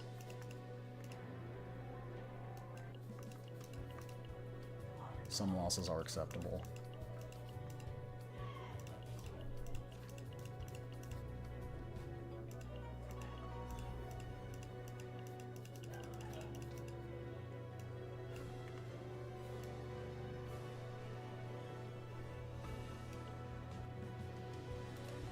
Said the lightest person carries the heaviest words.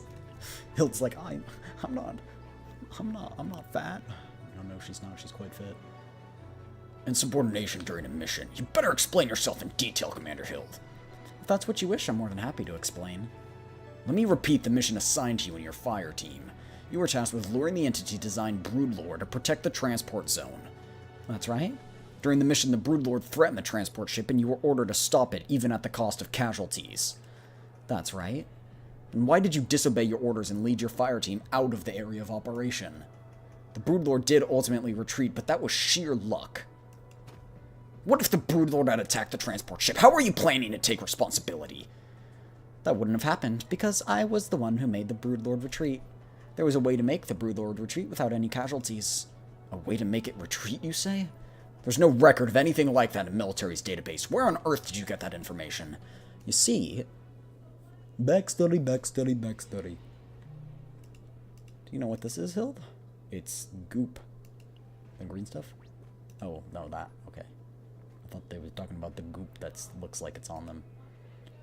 It's not just the skin, it's the thing. It's the what do you call it? Shed? The thing. Come on, have a seat. I hate studying. Oh my gosh, she's so hot. Unlike other parts, the hardened sections at the tip have formed a unique, delicate crystalline shape. The tail's the most fascinating part. A neutral substance released from the tail and use this substance to send command signals, like rally, disperse, attack, retreat, and so on.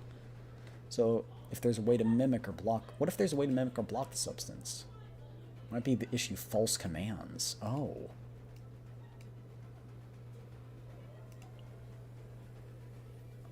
Traces of bioluminescence remain on the center of the torso, and friction marks scratched in a consistent direction are left on the carapace. It patrols its own territory along a fixed route. Its organ becomes active. Once stimulated, it charges straight at the source. Can you change its route if you stimulate its bioluminescent organ? In theory, yes. You could also leave a stimulating scent somewhere to redirect its path. And that comes to this. It tracks scents between the organs using its teeth. It's especially sensitive to the smell of gunpowder and metal oil. In other words, those with guns are at a disadvantage. So that's why it wasn't reacting to me, huh? Isn't that why you use a bow? No. When we start heading back, an actual Broodlord might show up at this rate. Don't you hear something? And that's when the Broodlord showed up. Whoa, it's a real Broodlord! Pio's gonna die. Typical Pio. That's how I managed to slip out of the command's clutches in one piece. Man, that was exhausting. On top of the research results Pio uncovered, the mission itself was a complete success, so Command had no choice but to drop the matter. Well, the insubordination charge still stood, so my promotion was withheld and my pay was cut. But that's just life, you know. Then you're living a pretty dangerous one. It all worked out in the end, so it's fine. Nobody came out worse for it. Regardless of the method, the results are always flawless. From the command's perspective, you must have seemed nothing like short of a trickster. Pretty much. Are you perhaps a little anxious about trusting your back to a trickster? Not at all. I've had similar experiences myself. And above all, if a trickster's on your side, you'll never come out on the losing end. I like the sound of that. That wasn't an act. I mean it, truly.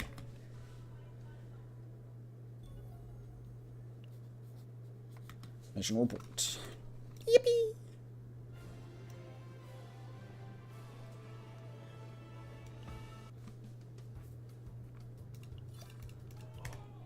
Epilogue.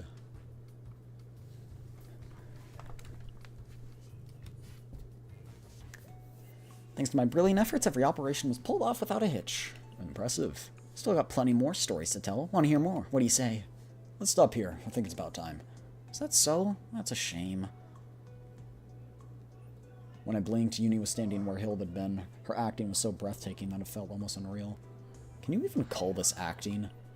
Of course, I simply acted as she would. Well then, that's all for today. We'll pick up the rest tomorrow. We're doing this tomorrow too? Of course, we can't stop halfway. She's still our leader. You're quite proud of her. Of course. Speaking of which, there's something I'd like to ask you.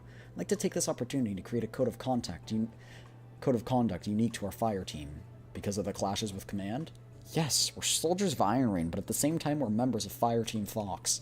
In order to uphold the Commander's will, we need a clear code of conduct. May I count on your help?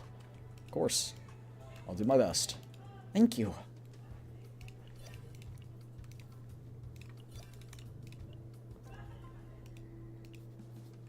Whatever Iron Rain Command has to say, Fire Team Fox needs a code of conduct of its own. The Commander's most important priorities. What is the title of the poster? Fire Team Fox Combat Manual. All hands return code of conduct. I like that. Which is the special clause? I always laugh at the Commander's jokes. Last but not least came the cover. An image will be drawn. What image will be drawn on the poster? A fox, the symbol of Fire Team Fox. That one's not necessary.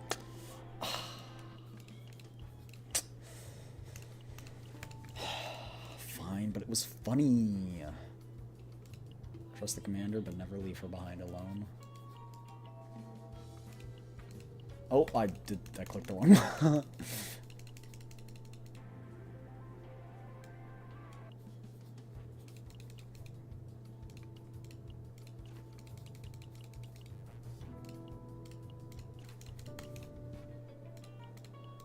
Is it gonna be the face of Commander Hilde? Oh, and that's where that was drawn. Oh, cute.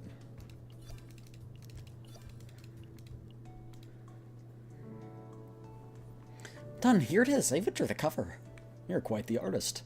It's part of being a soldier. I especially practice drawing the Commander regularly. Practice? Never mind. Want me to get into character. As Uni began her performance, she transformed back into Hilde once again. That sells it. Is that so? Of course. Huh? What exactly did we settle? I'll see you next time. One of the two Hildes bolted out of the room while the other smiled and walked over to my side. You really are Hilde, right? Of course I am. Don't tell me you actually mixed me up with Uni. She's a good actress, but surely you can tell just by looking, right? Well, what were you two talking about? Were you talking behind my back? Oh, wait, since I'm right here, does that make it talking in front of me? We were drafting a code of conduct. Oh, must be because of what happened last time. Uni worries too much. It all worked out fine in the end. And it was something that had to be done. I follow Hilde's gaze and see the war game board she'd been playing on together. The tide of battle favors me, yet Hilde managed to bring every member of her unit back alive. However, in doing so, the Commander's peace had to be sacrificed. Her flag was destroyed, and she stood alone. What do you think, Captain? I consider it the second best move. Second best? Because it violated a special clause in the Code of Conduct. What is that? Here, Commander. Okay, that's cute. That's cute. Uni would quietly approach from behind Hilde, who was holding her military notebook. Weren't you running away earlier, Uni? I wasn't running away. I simply said I'd see you next time. Snooze. Dads. We need your approval for the code of conduct. Oh yeah? What's the special clause the captain mentioned? Trust the commander, but never leave her behind alone. That's our code of conduct. Never leave you alone. We'll always come back together. Oh.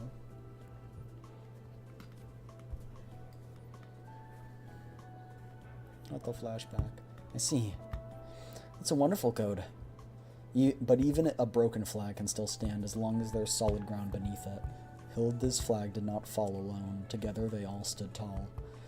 Man, my fire team's just amazing. Thanks to you guys, my job is such a breeze. Honestly, it's the sweetest gig around. Don't say that in front of the captain. You still need to draft a plan for our next mission. Get to it. Aww. Captain, help. Of course. You too, Captain? That's not fair.